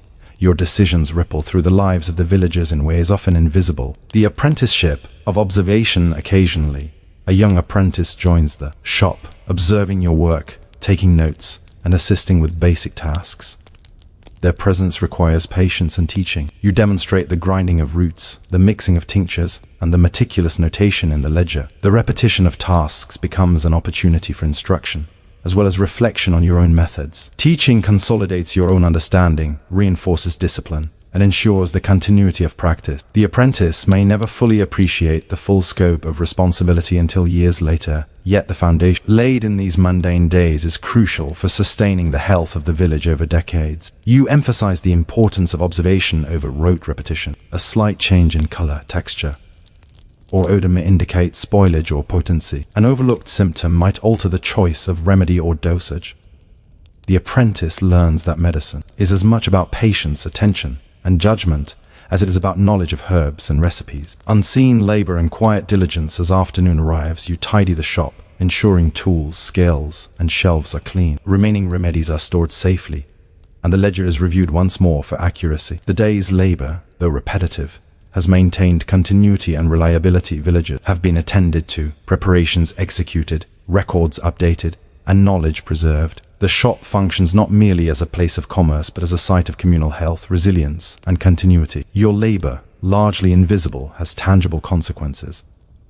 The quiet diligence required is continuous. Even as the sun sets and the last client departs, your responsibilities persist, monitoring storage conditions, adjusting tinctures, and recording observation. In these moments, you reflect on the intimate relationship between labor and consequence, between observation and intervention. Every decision, no matter how minor, contributes to the preservation of life and well-being. The rhythm of the shop, though seemingly mundane, sustains the village in ways beyond immediate perception. Evening reflections and anticipation by nightfall. The apothecary is silent. Oil lamps cast a soft glow on shelves and jars, highlighting the meticulous organization and careful preparation that defines your work. You sit with the ledger and a private journal, recording not only remedy and quantities, but reflections on patterns, outcomes, and observation. Each entry represents hours of labor, observation, and judgment. Over time, these records accumulate into a comprehensive portrait of the village's health, environment, and daily life. You consider the broader impact of this work. Each remedy dispensed, each observation recorded, each instruction given to an apprentice contributes to a network of knowledge and resilience. The labor is invisible to most, the recognition rare, yet the consequences are profound. Through repetition, attention, and patience, you maintain a system that sustains life, eases suffering, and preserves continuity in an environment governed by both human effort and natural unpredictability. As you extinguish the lamps and step outside, the village is quiet. The streets lined with thatched cottages and cobblestone pathways. You walk slowly, reflecting on the rhythm of work, the patterns of health, and the delicate interplay between labor, observation, and consequence. A final thought lingers as you prepare for sleep. How many lives will be subtly shaped by the remedies prepared here, and how much of the village's continuity depends on the unnoticed, repetitive, and painstaking work of a single apothecary. Winter deepens across Devonshire, blanketing fields and cottages in frost and snow. The village awakens slowly, breath visible in the crisp air, smoke curling from chimneys, and footsteps crunching over frozen earth. Inside the apothecary, warmth and the faint aroma of herbs create a stark contrast to the chill outside. The shop is quiet at dawn, yet brimming with latent responsibility. Today, as every day, the health of the village will rely on your attention, precision, and knowledge. You are not merely dispensing remedies. You are maintaining the subtle balance between environment, labor, and life. You begin with the inspection of herbs, powders, and tinctures. Dried chamomile, peppermint, and valerian are examined for moisture. Powdered roots are sifted to ensure consistency, and tinctures are carefully stirred and replenished where needed. Each step is unremarkable in isolation, yet each is critical. A misstep, a moldy herb, an overstrong mixture, a misrecorded dose could render a remedy ineffective or dangerous. Your work is invisible yet consequential, forming a silent backbone of health in the village. Winter ailments and the challenge of adaptation as villagers arrive. You note the seasonal shift in complaints. Winter brings coughs, fevers, stiff joints, and digestive complaints exacerbated by dampness and cold. Laborers arrive with fingers and toes reddened by frost. Farmers with fatigue from long hours in wet, frozen fields, children present with colds or mild fevers, often accompanied by anxious parents seeking reassurance. You consult a ledger, comparing symptoms and remedies from previous winters, adjusting doses or combinations based on what has worked and what has failed. Preparation becomes more laborious in the cold. Liquids thicken, powders clump, and glass jars fog easily. You work meticulously to maintain consistency, ensuring that each remedy is both effective and safe. Poultices are warmed, teas brewed carefully, and syrups measured with precision. The physical labor is steady and constant, yet imbued with significance.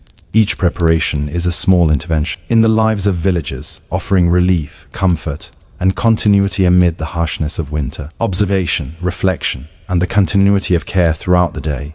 You observe subtle patterns in illness, noting correlations between labor, diet, weather, and the efficacy of remedies. For instance, persistent fatigue in farmhands is often alleviated not solely by tonic preparations but also by guidance on rest, diet, and exposure to cold and damp. Respiratory complaints improve more consistently when teas, inhalations, and poultices are combined thoughtfully. You make careful notes, building an archive that extends beyond daily transactions to encompass understanding of environment, habit, and physiology. Each observation is recorded in the ledger, alongside your private reflections. These notes are precise, methodical, and often repetitive, but they accumulate into a subtle form of knowledge, a map of human resilience, labor, and adaptation. The apothecary, through repetition and diligence, becomes both a center of care and a repository of practical medical knowledge that may be consulted for years to come.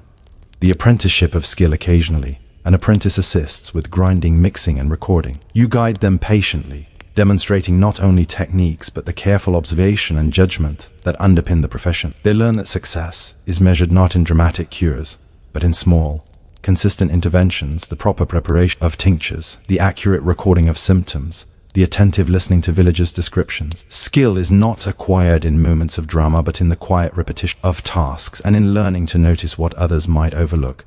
The apprenticeship also emphasizes humility. Remedies do not always work as intended.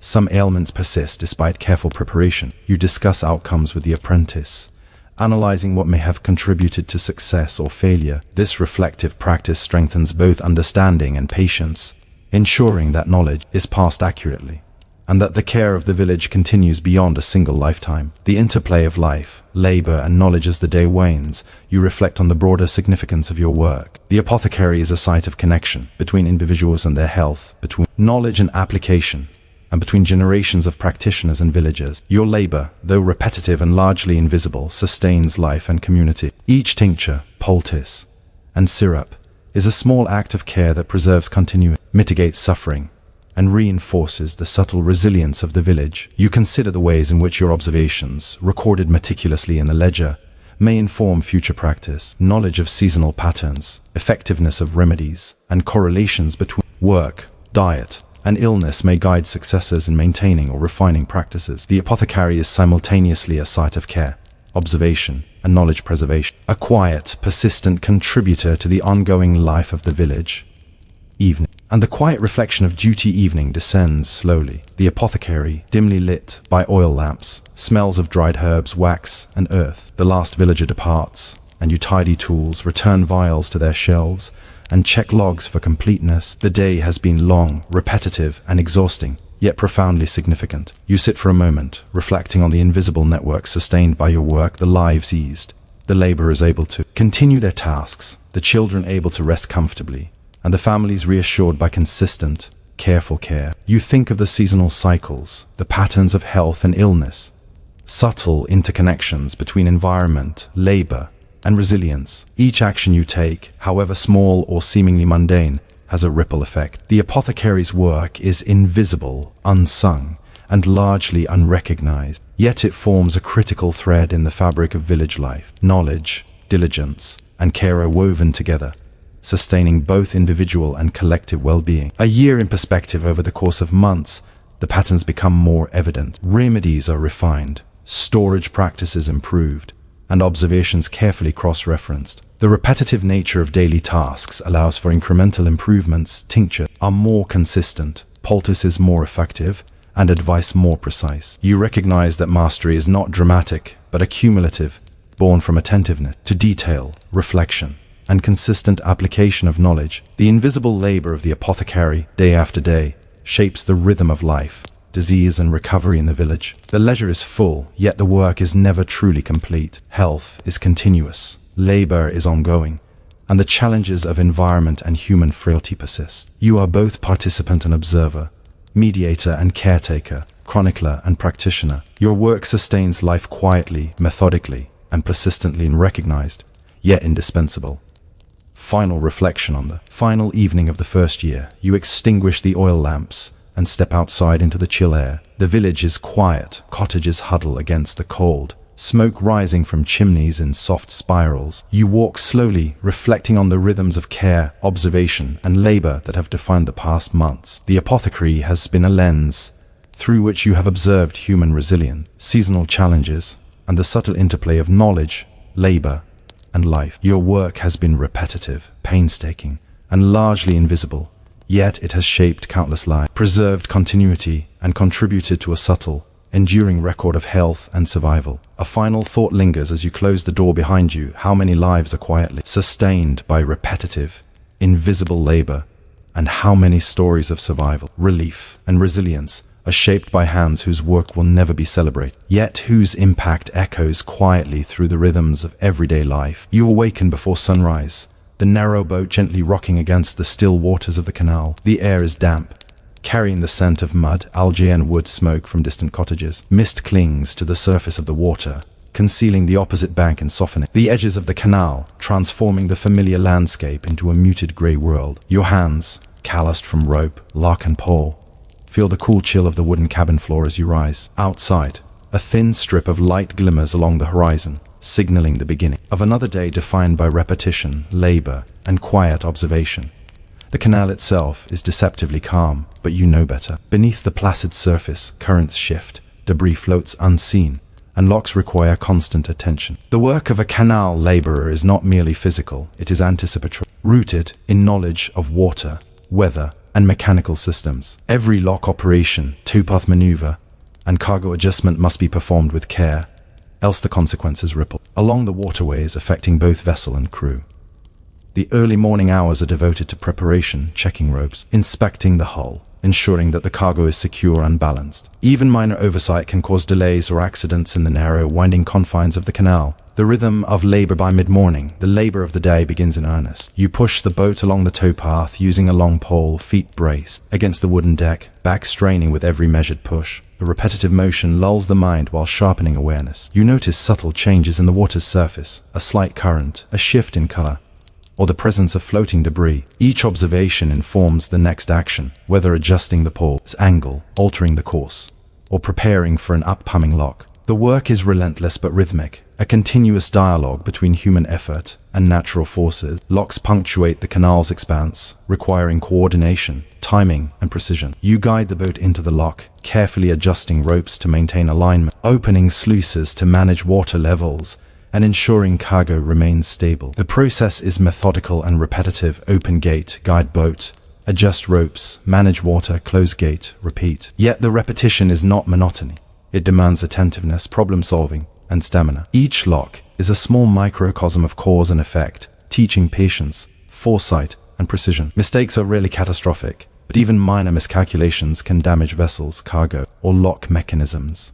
emphasizing the quiet weight of responsibility inherent in your labor. Observing the industrial landscape, the canal winds through a mixture of natural and human-altered landscapes. Hills, meadows, and small forests alternate with warehouses, factories, and brickwork bridges spanning the water. Smoke curls from factory chimneys, the air tinged with soot and coal dust. Workers along the banks perform repetitive tasks, loading cargo, repairing structures, or operating cranes and winches. You move through this industrial environment as both participant and observer, noting rhythms, behaviors, and patterns. The canal itself is a thoroughfare of commerce, carrying coal, grain, timber, and manufactured goods. Your work ensures that these materials reach their destinations efficiently and safely, sustaining the flow of industrial labor that underpins the broader economy. Interaction with other laborers is intermittent but meaningful. Boatmen, lock keepers, and warehouse workers communicate through brief gestures, shouts, and nods. These exchanges are functional, rooted in efficiency and shared understanding of the canal's mechanics. Relationships develop quietly, mutual reliance, recognition of skill, and respect for diligence. The labor is isolating yet interconnected, forming a network of human effort extending along the entire length of the waterway. Each boat, lock, and towpath contributes to a subtle ecosystem of labor, observation, and survival. Cargo and the weight of responsibility today. Your boat carries sacks of coal bound for a nearby mill. The cargo must be carefully balanced to prevent tipping, spilling, or shifting during navigation. Even minor negligence could result in damaged goods or accidents. You check each sack, adjust ropes, and ensure weight distribution is consistent. The work is repetitive but precise, demanding constant vigilance. Every adjustment, every observation, and every small correction is part of a continuous negotiation between human labor, physical materials, and environmental forces. Your expertise ensures that the cargo reaches its destination intact, maintaining the trust of merchants and the efficiency of industrial supply chains. You are aware of the cumulative nature of this labor.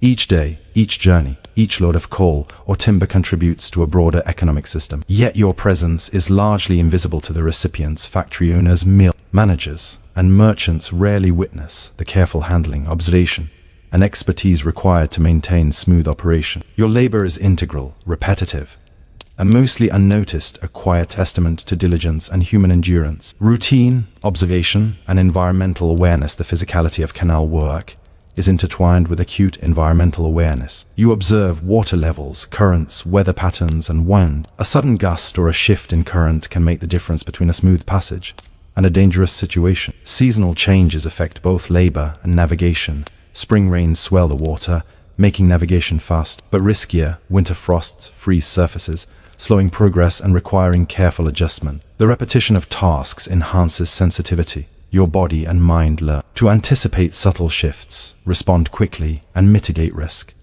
The landscape along the canal is also instructive. Wild animals, ducks, herons, and otters interact with the waterway in predictable yet subtle patterns. Birds nesting along the banks, fish visible beneath the surface, and the slow growth of reeds offer constant reference points for assessing changes in the environment. The labor of the canal is both mechanical and observational, combining physical effort with continuous monitoring of a mutable ecosystem. Midday pause and reflection. Midday brings a rare pause. You step onto the bank, stretching your back, observing the canal's gentle ripples, and noting the passing of time. Small details become significant. The angle of sunlight, the way smoke drifts from a distant chimney, the quiet presence of other laborers. The pause allows reflection on the relationship between repetition and mastery. Repetition is not mere monotony. It is the mechanism by which precision, efficiency, and knowledge are honed. Every push of the pole, every rope adjustment, and every careful movement contributes to competence, safety, and continuity. You consider the broader implications of your work. Each load delivered, each lock navigated, and each observation recorded in mind. Ledger sustains not only the boat and cargo, but also a larger industrial system. Your labor is small, quiet, and repetitive, yet it intersects with countless lives and processes beyond immediate perception. The canal is a conduit of labor, economy, and human endurance, and you are both participant and observer. Evening descent and reflection by late afternoon. The day's work is concluding. The narrowboat reaches a small wharf where cargo will be unloaded. You secure ropes, adjust positioning, and guide the boat carefully alongside the dock. Merchants, mill workers, and other laborers exchange minimal words, yet each action reflects coordination and mutual reliance. The cargo is unloaded efficiently, the boat prepared for its return journey. Small victories, successful navigation, intact cargo, effective coordination mark. The culmination of repetitive labor, observation, and physical endurance. As you prepare to settle for the evening, you consider the invisible impact of your work. The coal delivered today will fuel machinery, enable production, and sustain livelihoods. Your careful labor, repetitive and largely unacknowledged, underpins systems far beyond the narrow confines of the canal. The rhythm of the day, the repetition of tasks, and the quiet attentiveness required are both exhausting and profoundly consequential. Your labor is ordinary yet essential, uncelebrated yet sustaining life and industry in ways rarely appreciated. Closing thought for the night, stepping onto the towpath as dusk settles. The canal reflects a muted sky, streaked with pink and grey. You watch the water ripple gently, feeling the wear of a day spent in quiet, physical diligence. Your mind wanders to the unseen connections your work has created, the millers, merchants, and laborers whose lives are supported by the precise execution of repetitive tasks. The thought lingers: how many lives are shaped by labor that is largely invisible, repetitive, and uncelebrated? And how many systems, industrial, social, and economic, rely on the quiet endurance of individuals whose work is essential, yet unnoticed? The morning begins as any other, grey light filtering over the canal and mist clinging to the banks. The boat rocks gently, ropes taut and ready, cargo secured after a brief inspection. Today, the journey will take you through a series of locks, each a deliberate choreography of human effort and mechanical understanding. You grasp the pole and push the boat along the towpath, muscles straining rhythmically, feet steady against the wooden deck. Each push is measured, each motion coordinated with the movement of water, the slope of the banks, and the tension of ropes. The labor is relentless yet meditative, a repetition that sharpens attention and builds subtle mastery over the interplay of man and water. Locks dominate the landscape of this section of the canal. Each lock is a microcosm of cause and effect, requiring a blend of timing, strength, and precision. The lock gates are heavy and unwieldy. Water levels must be adjusted carefully, and the boat guided with meticulous attention to alignment. Misjudging even a small detail, a rope tension, a sluice opening, or the placement of the boat can result in damage to the vessel, the lock, or the cargo. You approach each lock with the same deliberate caution, aware that centuries of accumulated knowledge and labor underpin every successful passage. The mechanics of repetition passing through a lock is repetitive but far from monotonous. Open gates, guide the boat, adjust ropes, manage water, close gates, and move on. Each repetition refines skill, strengthens muscles, and enhances judgment. Over time, you develop an almost intuitive sense of water flow, weight distribution, and rope tension. Repetition cultivates vigilance. It trains the body and mind to anticipate subtle shifts in current or balance. Rhythm of lock after lock forms a pattern that structures your day, allowing both action and reflection within the same motion. Observation is constant. You notice small details, the way moss grows on lock gates indicating dampness and slipperiness, the color of water revealing sediment levels, the creak of hinges warning of wear. Each observation informs future action, contributing to a cumulative understanding of the environment and equipment. Even small insights, how quickly water rises, how ropes stretch under load, or how wind shifts around a bend, can prevent accidents or delays. The labor, though repetitive, is precise, deliberate, and consequential. Interactions along the canal, human connections, though brief, are woven into the day's labor. Lock keepers shout instructions or warnings, other boatmen exchange nods or brief. Conversation and tradesmen along the banks coordinate cargo transfers. These interactions are functional and often minimal, yet they sustain the delicate ecosystem of canal navigation. Mutual reliance is implicit.